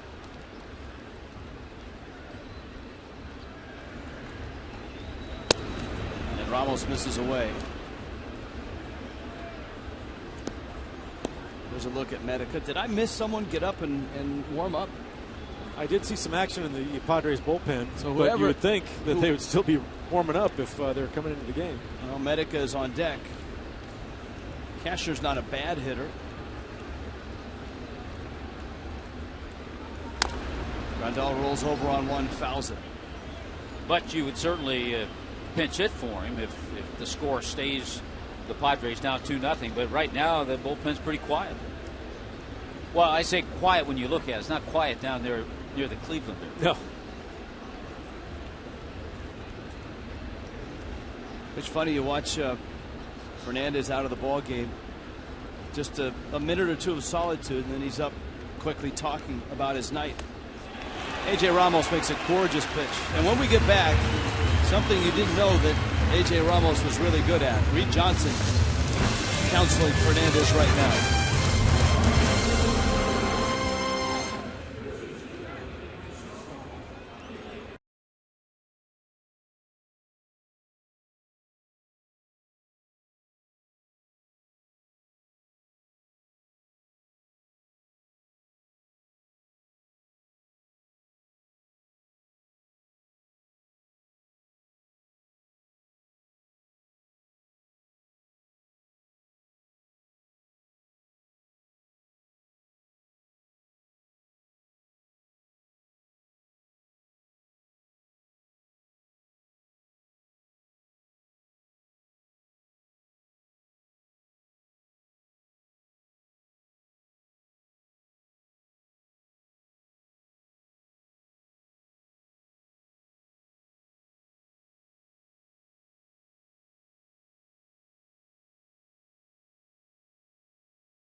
Miami. Now Greg Dobbs is coming to the plate.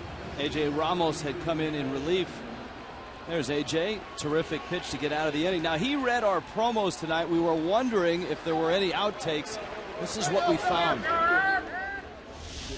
Puerto Rican Heritage Day. Plus, Mic check, check, check. 1, 2, 1, 2.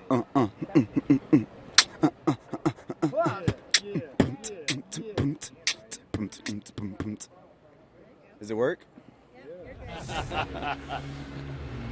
Multi-talented. It works. So did his breaking ball to strike out the pinch hitter. You can't say enough about the Marlins bullpen and the job they've done over this first homestand. Well, there was a Padre that was warm.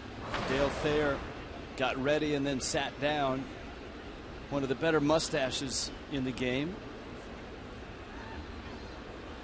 Reminiscent of another San Diego Padre from way back when. Little Goose Gossage look. Doesn't throw quite as hard as the Goose, but still has a live arm and pretty good slider. The Marlins bullpen, Rich, now 18 in the third innings. Giving up 11 hits and just 1 run.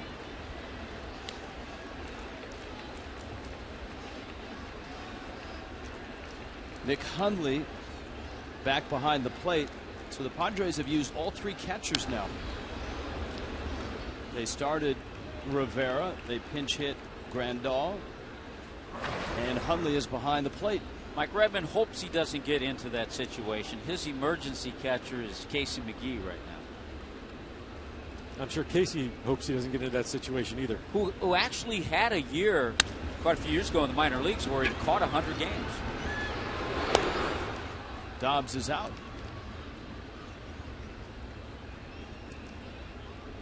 AJ Ramos, not the rapper, but the reader. Pick up a Pepsi 4 for $54 pack and don't miss Family Sunday tomorrow as we face the Padres at 1:10. Celebrate Puerto Rican Heritage Day, plus the first 15,000 fans get a 2014 Marlins calendar courtesy of Net 10 Wireless. After the game, kids can run the bases in the Diamond Dash.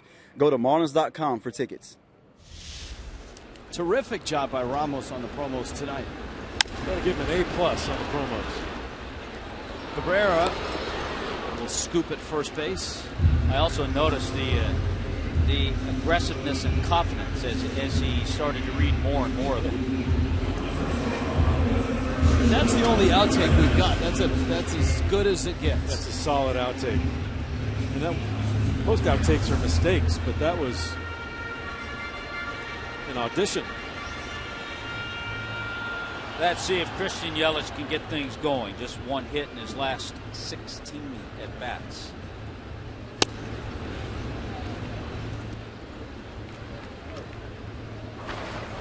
Yelich, a couple strikeouts and a walk tonight. These are the growing pains I think the Marlins are expecting from the young outfield, that these guys are going to go through their slow times. They'll try to figure out what they're doing wrong and come out of it as quickly as they can. It'll make them better ball players.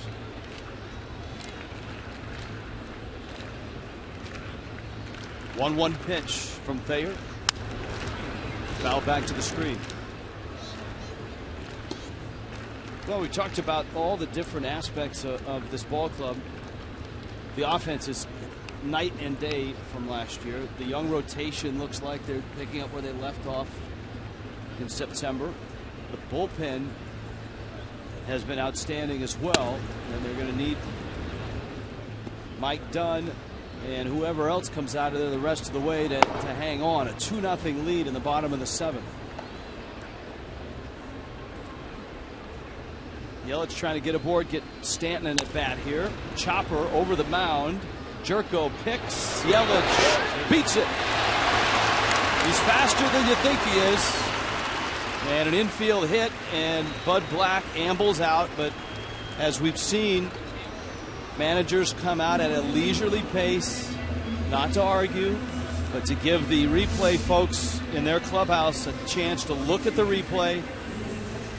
Black will get to the umpire. He'll turn around, look into his dugout to see if he gets the sign to challenge or not. Well, I think the naked eye tells me that he beat it. So we'll see if the call of Phil Cuzzy over there at first base. Oh, excuse me. My bad. It's the 7th inning. So he beat it. He beat it. Good call by Cousins.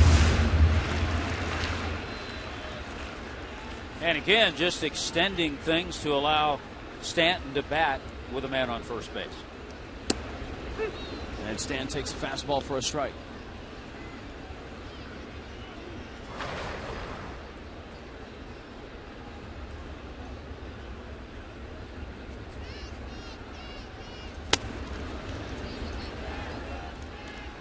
Fastball in.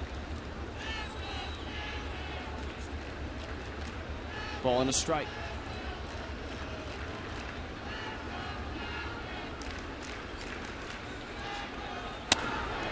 Stan takes away. It's 2-1.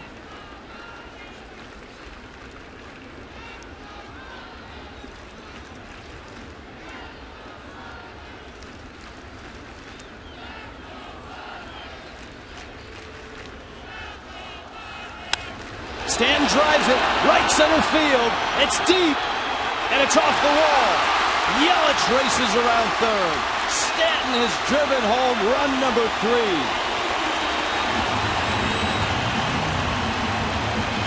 Give credit to Christian Yelich once again, getting him, the big man, to the plate. He may not be ripping the cover off the ball, Yelich, but he worked a walk earlier. Legs out a base hit single right there, and look at what Giancarlo does to this slider. Again, a swing that Frank Menachino is going to love. Let the slider get deep on him, and then just drove it into right center field. Stanton with 11 RBIs now, most he's ever had in the month of April. And what is it? The 6th of April? It's the 6th game of the season. And as you guys have pointed out, one of the things that Stanton has said this year, and it's a night and day difference from last year, is that, you know what, he's realizing that you don't have to hit home runs to drive in runs. Well, I think the first few years, and especially last year, I think he thought, man, I got to drive in every run, and in order to do that, I have to hit a home run. And I thought going into last year with the talk in the offseason, basically he was the main weapon, and he wasn't really going to get pitched to. And he had that mentality in his mind that I'm not going to really see much to hit. So I think that kept him behind the 8-ball because they were actually giving him pitches to hit early on. Well, he's had McGee behind him most of the way. McGee's hitting .474 and came in leading the majors in RBIs.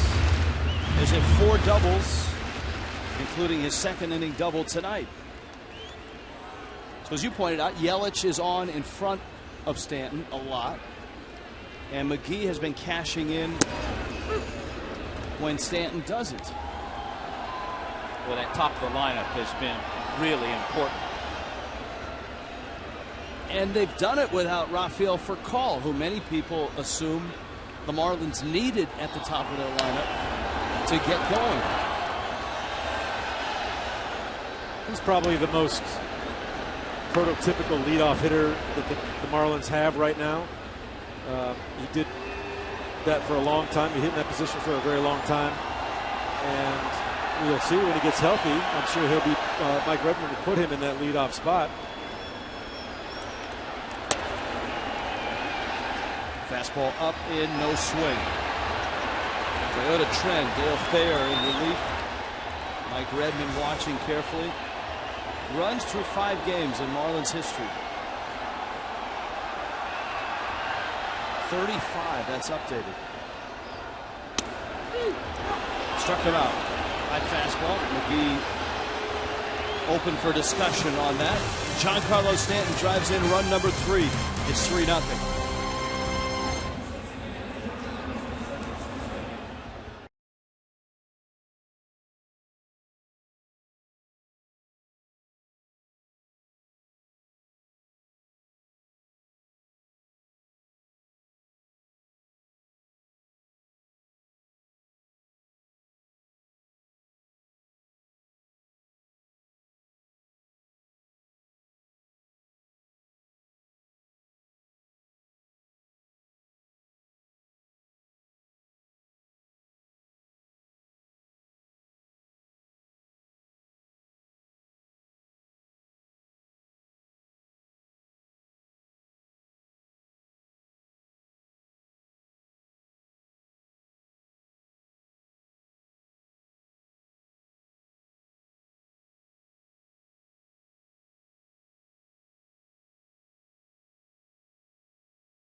pitch. We're going to go back to the third inning. A little bit of a struggle for Jose Fernandez. Got the strikeout, then a base hit, then he walked a couple of guys.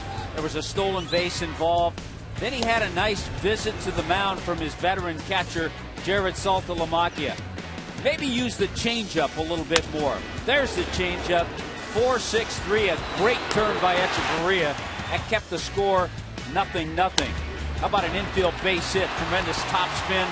1-run scores. It was Jose Fernandez. And then a big base hit. A 2-out hit by Derek Dietrich made it 2-0. That guy Stanton again, the 7th inning, drives one to right center field. Yelich comes in to score. He kept the inning alive. Just like that, we go to the 8th inning, and it's 3-0 Marlins. Gulfstream game summary, just 3 hits for San Diego.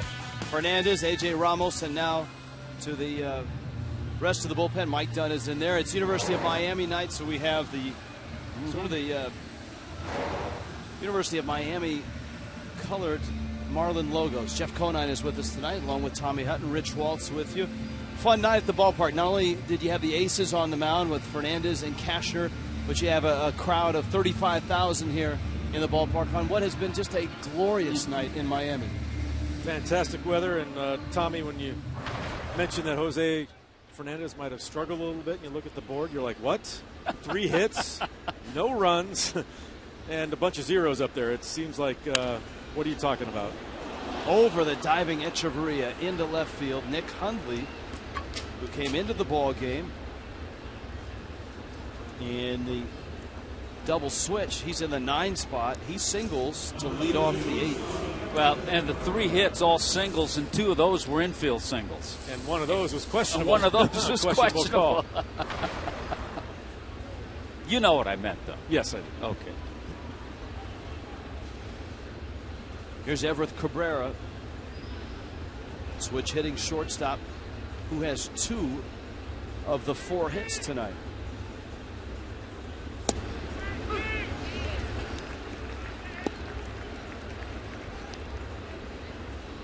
Mike Dunn gets a strike.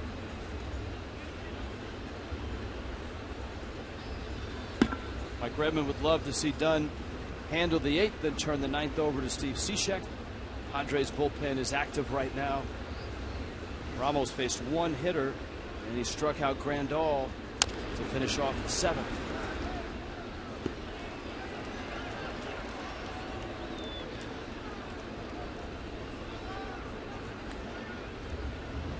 Joaquin Benoit in the pen for the San Diego Padres. Boy, he's been around a long time. I think I faced him. He's with the Texas Rangers. Former Tiger. Always a delight for our director, Jim Holley, anytime a former Tiger arrives. Ball in the dirt, and Hundley's going to take second base.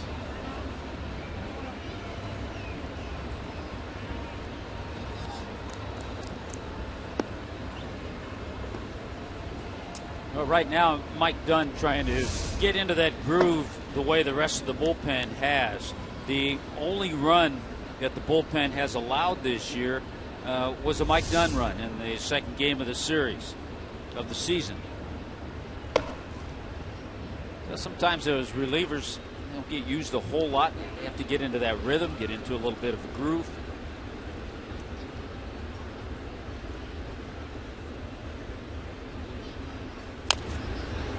Foul to the plate.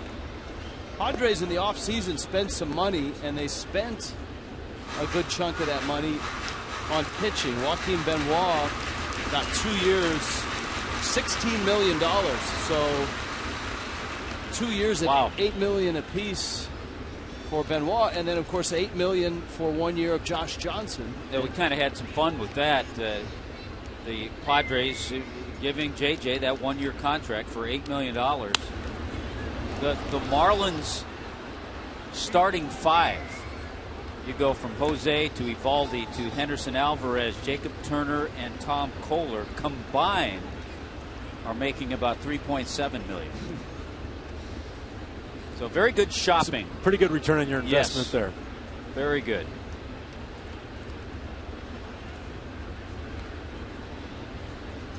Counts 1-2 to Cabrera. Hundley's at second. side corner. 1 out in the 8th.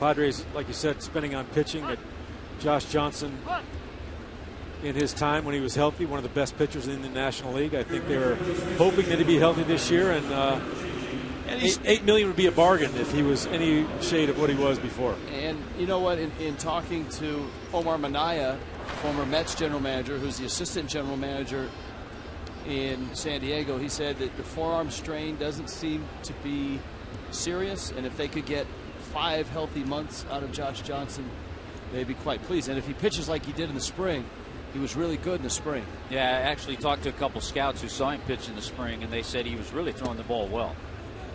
And JJ's one of our favorite guys, so we hope that he gets healthy and gets back on the field soon.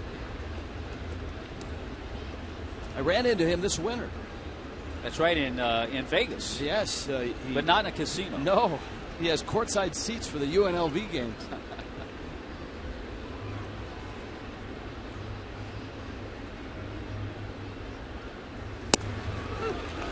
There's a strike. I guess we can use this now, our flashback to opening night. Look who's climbing in the box. It's Rafael Furcal. And look who's on the mound. It's Josh Johnson. I love it when a plan all comes together. Yeah. Here's the 1-1. To Norfia, it's a little roller. Dietrich fields, flips, and gets the out. 2 outs here in the 8th inning before Chase Headley digs in. One more from A.J. Ramos. Fans, it's never too late to download the MLB.com at the ballpark mobile app for great features throughout the year. Plus, check in through the app to earn free tickets. Download free MLB.com at the ballpark app today. Wow, you see a little smile at the end and everything. Like, you get a chance to see the progress. Yeah.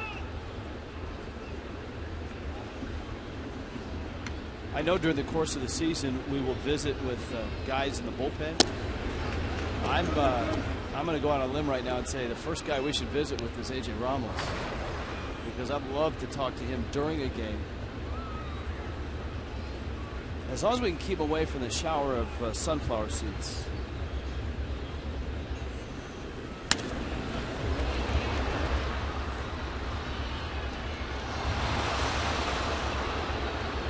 Chase Headley, the beneficiary of that questionable call in the first inning, the first hit that Jose Fernandez gave up. You and I thought could have been scored an error.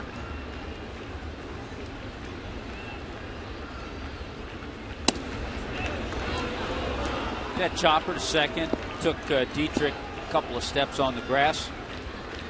That came up a little bit on him.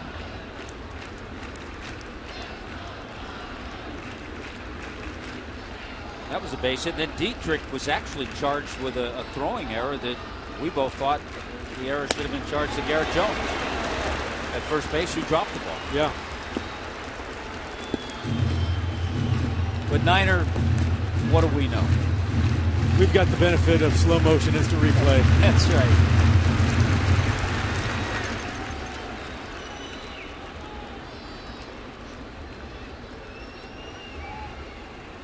Two and two to Headley. Liner caught by McGee. Mike Dunn, a scoreless 8th.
Closes the series, closes the homestand. 12:30 start. Marlins live. Ian Kennedy for the Padres.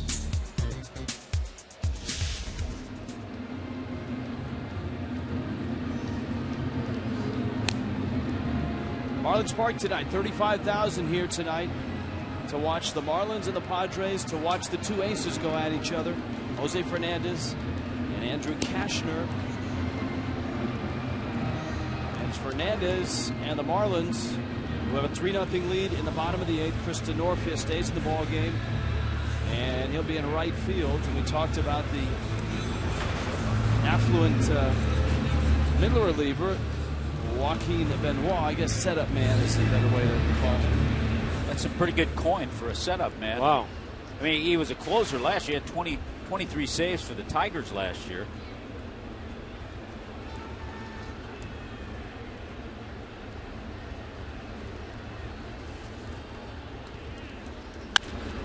Saltalamacchia tattoos one in the gap. Right center field. Off the wall. That's a double.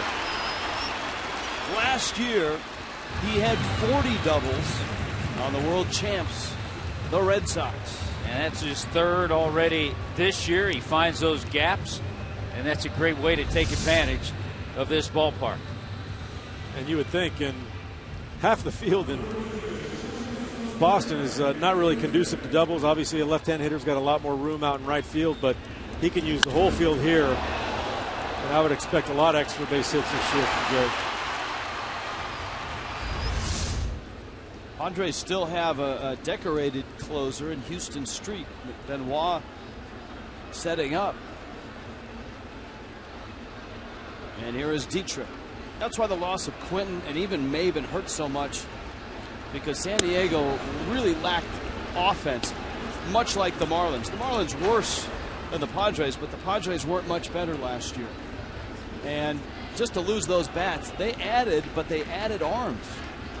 Buddy Black actually told me tonight that Maven will probably be back before Carlos Quinton.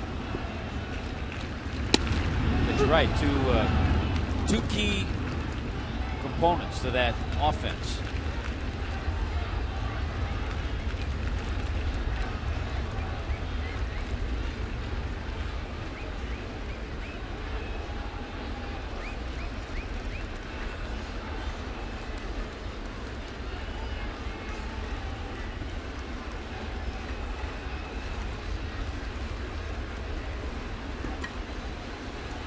Cishek in the bullpen.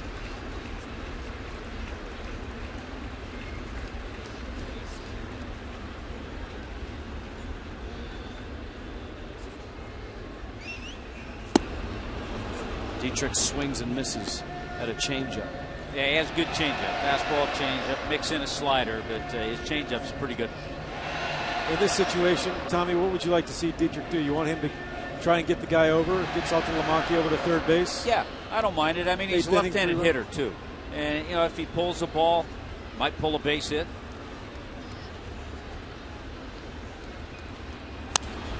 Into right field, another hit for Dietrich. It's a good call, Tommy. He pulled a base Might hit. pull a ball and pulls a base hit. 2 for 3 tonight for Derek Dietrich. Got to feel good, because with all the lefties, Dietrich had just one start, but he comes in tonight and has 2 hits, both with runners in scoring position. Yeah, and this is a good swing, solid foundation, pretty good pitch too. It was down. It might have been off the plate as a ball, and he still went out there and hooked it into right field. That's good plate coverage. Fox Tracks has it as a ball off the plate. Number 4 off the plate. And that's that thought process that Frank Menachino's put in his head. Hey, you can pull the ball. You're quick enough. You can hit a ball on the inner half. Think away, and if you think away, you can get that off speed, have that kind of swing.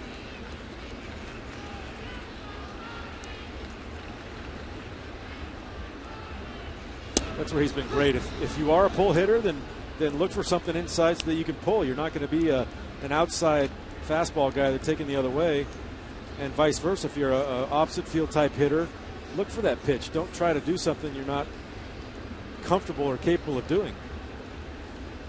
It's funny how you have 2 aces tonight. both who throw hard. And the most important pitch of the night was Jose Fernandez's changeup tonight, which he didn't throw initially. It took a Saltalamacchia visit maybe to convince him. But then all of a sudden the changeups came, and the lefty bats in the Padre lineup were rolling over. And the double play really convinced him. Nobody out. Ozuna takes in. It's 2-1.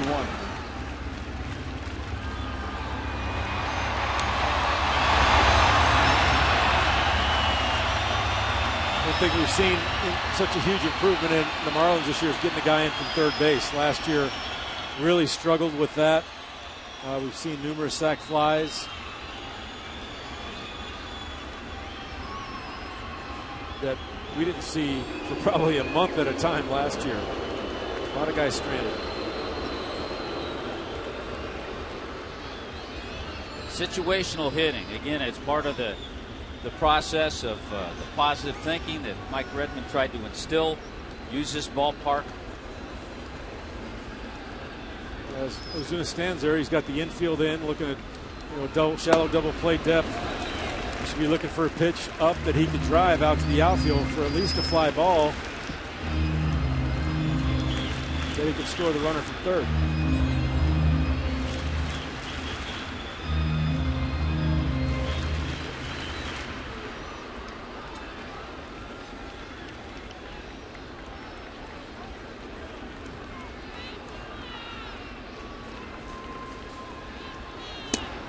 Swing and a miss.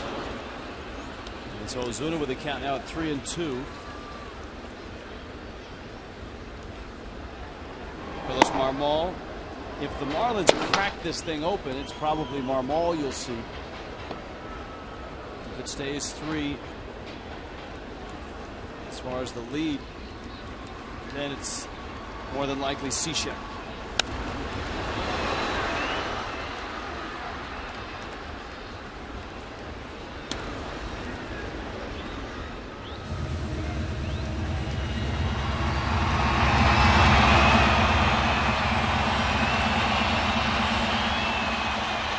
Jose Fernandez opened his lead, holds up.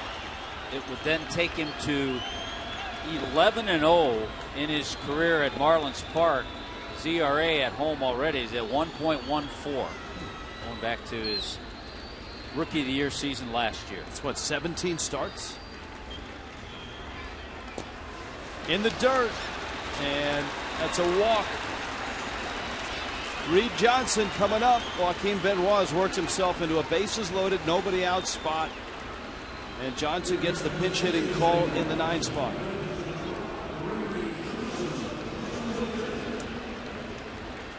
You know, Bud Black has had a nice run as the Padres manager. And more often than not, he's had to do more with less. 2010 Manager of the Year. And the Padres won 90 games. 90 and 72. They finished in second place.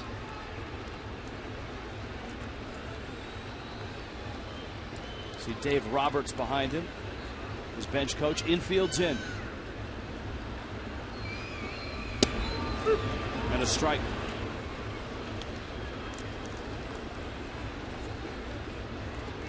Bases filled with Marlins. A couple looks at Jared Saltalamacchia there.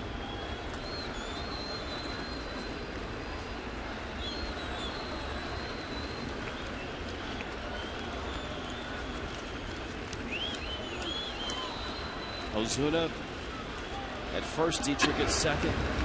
Saltalamacchia opened the inning with a double.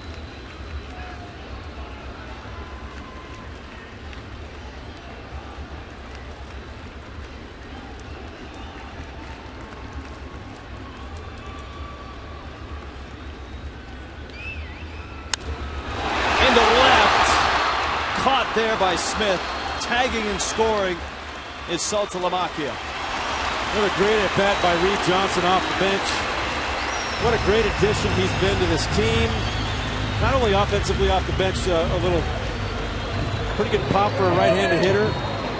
but defensively as well, he can play all three outfield positions and play them very well. You know, Rich and I like to give ourselves homework assignments in. We had a shot, and I'm not sure if it was on air or if it was between innings, of Reed Johnson having a conversation with Jose Fernandez when he came out of the game.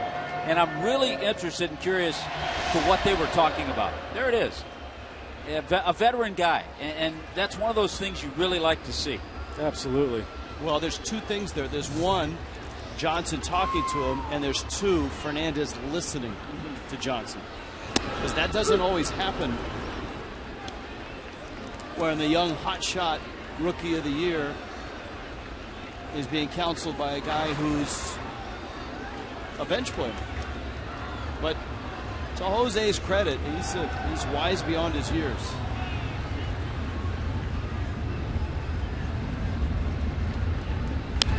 What was it he said this year? Don't. It was something that Derek Jeter said to him. Don't ever be satisfied. Don't ever be satisfied. They had a short little conversation over in Tampa last weekend of spring training. And when you hear something like that from a player that's had the career that Derek Jeter's had, that's impressive. I think it just reaffirmed it to Jose, because it seems that ever since he got here, he has not been satisfied. He wants to get better every single start. Even tonight, you know, he would probably tell you that it wasn't my best game, even though he threw a 3-hitter through 6 2/3. He wants to do better. And Jeff, how much do you think the other pitchers in the rotation, how much do you think that feeds onto them? Well, I think it feeds a lot, but it depends on the individual person. But you know, if you take a guy like Kohler, it comes to mind that he is definitely going to be like Jose Fernandez and feed off of that. I'm going to get better every single start mentality, and that's why they call him, a bulldog. He gets out there and he really competes. You like Bulldog better than Big Salad, huh? I'll agree with you. The Moss was a little out of hand the other night. I made that comment as well. And you saw, as soon as that interview popped on, I'm like, wow, look at the Moss. It's all over the place. He wasn't. He was sharp last night. Echeverria up, runners first and second. 4-0. Miami on top.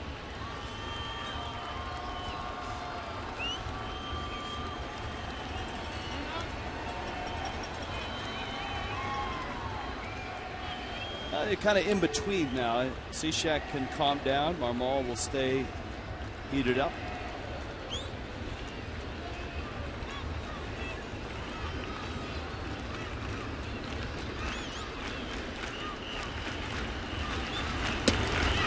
Marlins have a travel day on Monday. Open up a 3-game series in Washington, D.C. on Tuesday night against the Nationals. The pretty much preseason pick to win the National League East. Many have picked them to not only win the East, but win the National League and win the World Series. And I was one of those. I think the Nationals, they have a lot to prove. They underachieved last year. Everybody seems to be healthy in that rotation. Well, certainly a great situation for Matt Williams to come into as their new manager. And maybe a new voice in Matt Williams is something that gets them back in the right direction. But right now they're losing to the Braves 6-2 in the 7th inning. And how about the Braves? Doesn't matter with the turnover, the injuries, whatever happens to that team, they always seem to be right in there. Right center field. It should move. Dietrich. Amarista makes the catch. 3 great swings by Echeverria tonight, and has nothing to show for it. He's 0 for 5 tonight, but I'm telling you, he's had 3 balls he's hit on the nose to center field. After the game, Jeff Conine will. No, actually, you're off tonight. Preston Wilson will be. Look, Preston. There he is. Preston gets to deal with the fireworks out there. Now, Preston, Niner showed off his socks the other night. What you got going on? Oh, look at that, Niner. You had the blue ones.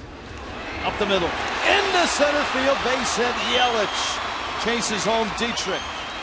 The infield base hit last time up got him going. Got him going. Another 2-out RBI. Now he's on the right track.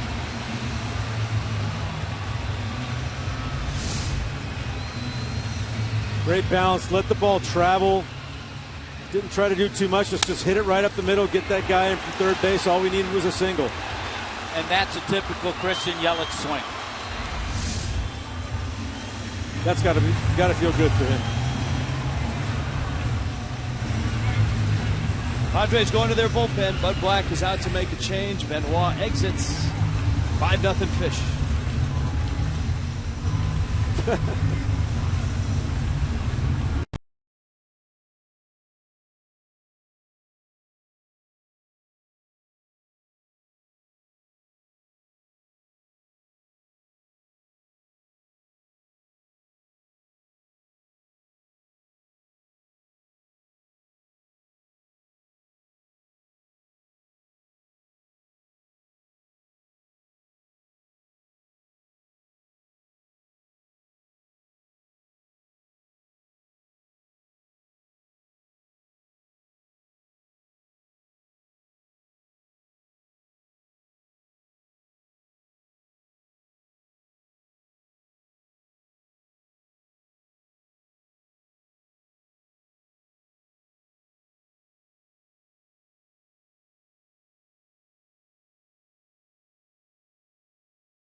Show on the road, and we'll be with them Tuesday and Wednesday. No television on Thursday. Nationals Park for a couple games, all 3 in Philly. Down goes Abe. Philly. The Fanatic. Cheesesteaks. And Ryan Howard, the Big Bats, a veteran team. Ryan Sandberg's ball club. Up to a pretty good start. Chase Utley's been swinging a hot bat. Be a nice test for the Marlins, those 2 teams, the Nationals and then the Phillies. Giancarlo Stanton, runners first and second, 2 outs. And a breaking ball that misses away. Nick Vincent into the game, second reliever in the inning, 3rd of the night. With that Christian Yelich base hit, the Marlins now have 10 on the night. 4th time this season already they've had 10+ hits in a game.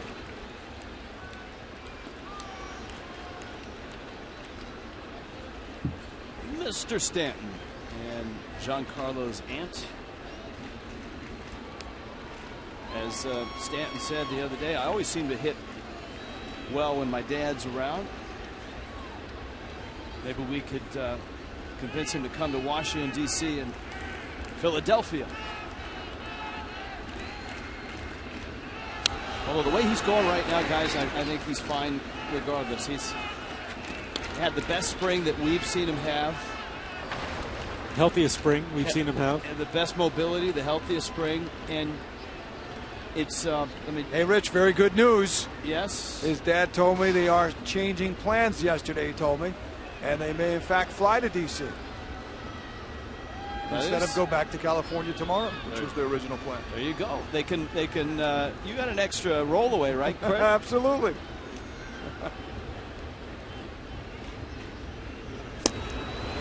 Swing and a miss. Stanton strikes out. Vincent ends the inning. But Miami adds 2 big runs to the 9th. 5-0.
Fernandez chipped in with 6 2/3 innings. His bullpen has been good.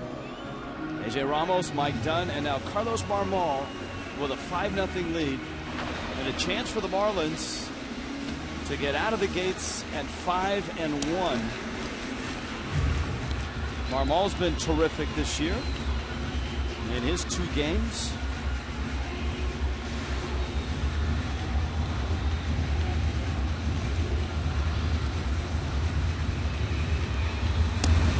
And tomorrow, as we noted, a 12:30 start.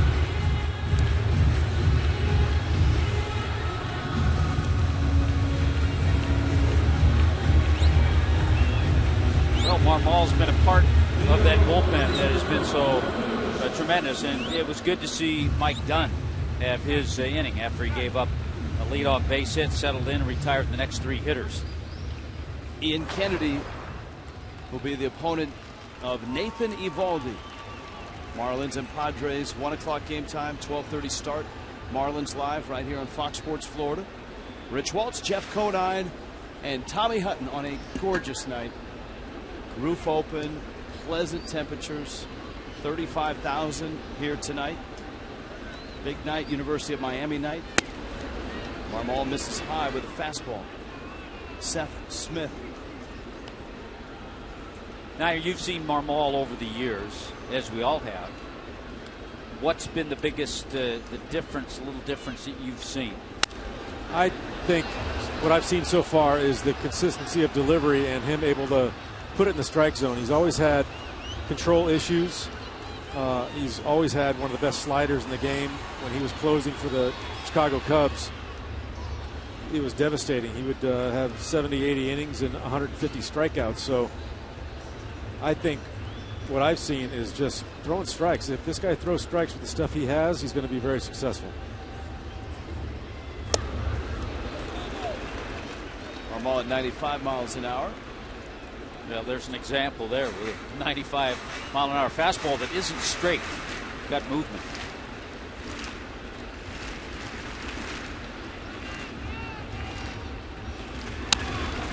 Jammed him. And Stanton is under it and makes the catch. Rich, the Marlins, and a pretty good chance this lead will hold up, will win their 2nd series, having won 3 out of 4 from the Rockies. And taking this game 2 here in this series against the Padres. Last year, the Marlins won their 2nd series in late May, May 31st, June 1st and 2nd against the Mets. Yonder Alonso smokes it right field by Stanton, to the wall, off the wall, and into second base with a double. Yonder Alonso. He had a hit last night. He's 1 for 4 in this ball game.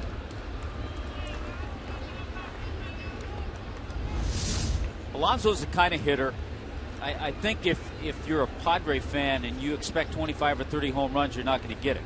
But he has a real solid line drive stroke. And if he stays with that, drives in runs, he can be a very productive major league first baseman. But in that ballpark in San Diego and with his swing, he's not going to be a 25, 30 home run guy. But he's going to be, you would hope, a 40 double guy. He had 39 doubles 2 years ago. And, of course, last year, 97 games.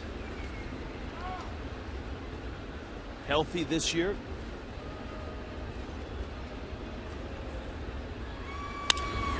Roller to short, Echeverria. McGee was pointing to first, and Etch, had this been a closer game, might have gone to third, but all you need are outs, and now all you need is 1 out. One of the bigger plays tonight was that Echeverria pick and tag on the stolen base. That was earlier in the ballgame. It was in the 5th inning, and that was back when it was a 1-0 game.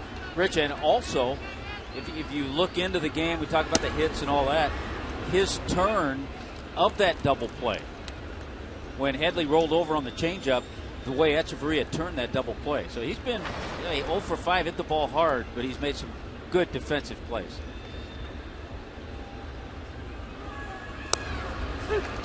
There's that good slider of Marmol. Go back to 2010 with the Cubs. 77 innings pitched. He struck out 138 batters. And every stop along the way, even last year with the Dodgers, he ended up with the Dodgers at 27 strikeouts in just 21 innings. So this guy knows how to pitch. He knows how to strike guys out. He's got a lot left in the tank. Yeah, the walks have always been there. I mean, he's averaged about 6 per 9 innings, but if he stays in the zone, his stuff is tremendous. I think I said Headley. It was Seth Smith who rolled into that double play.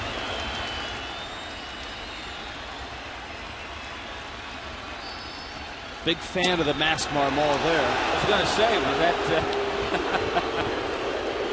Fastball misses in. It's 2-2. It just missed.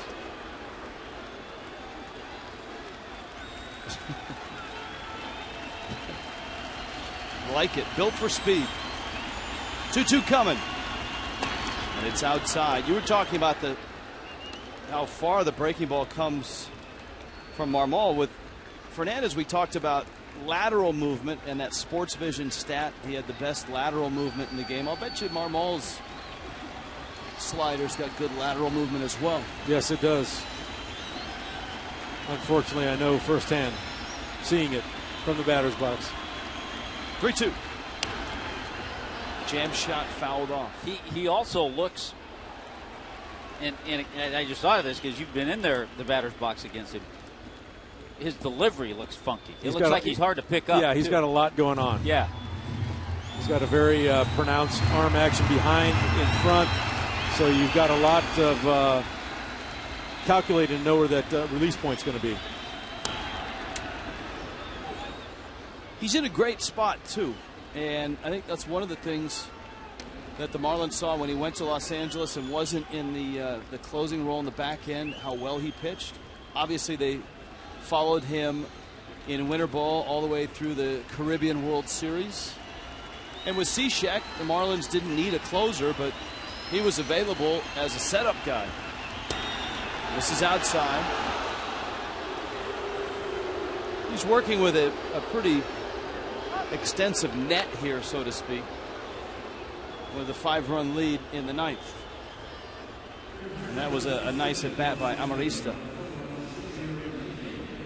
But it's great insurance, too, Rich, if something were to happen down the road. Cishek may not be able to close a game. He has a lot of experience in that role, and he's throwing the ball well. He can step right in. Xavier Nady. Tommy and I were talking about him the other night. Got to the big leagues in 2000. There's a breaking ball for a strike. Nady spent last year in AAA the whole season. 71 games in Omaha, 63 games in Colorado Springs. Takes it outside. The runner just scampered down to second, Amarista.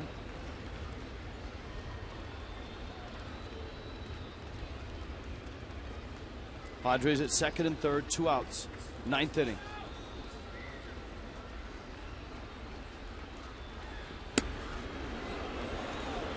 Amarista does get a stolen base on that.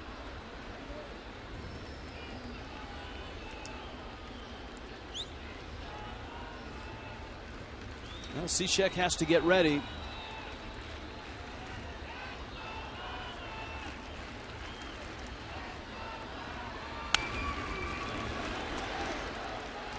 Two balls, 2 strikes now. Marmol trying to finish it.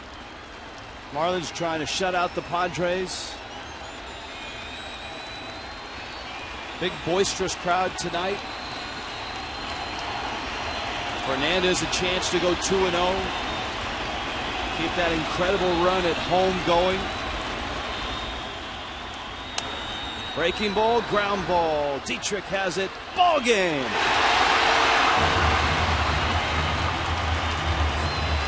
The swipe of the chalk coming up. Jose Fernandez is 2-0, and Miami is 5-1. Great pitching. The starter, Fernandez. The bullpen, of course. Ramos, Dunn, Marmol. Stanton with 2 more hits and 2 more RBIs. McGee with 2 more hits. Derek Dietrich getting a start. He had 2 hits. Both of those hits coming with runners in scoring position. Added up, it's 5-0 Fish.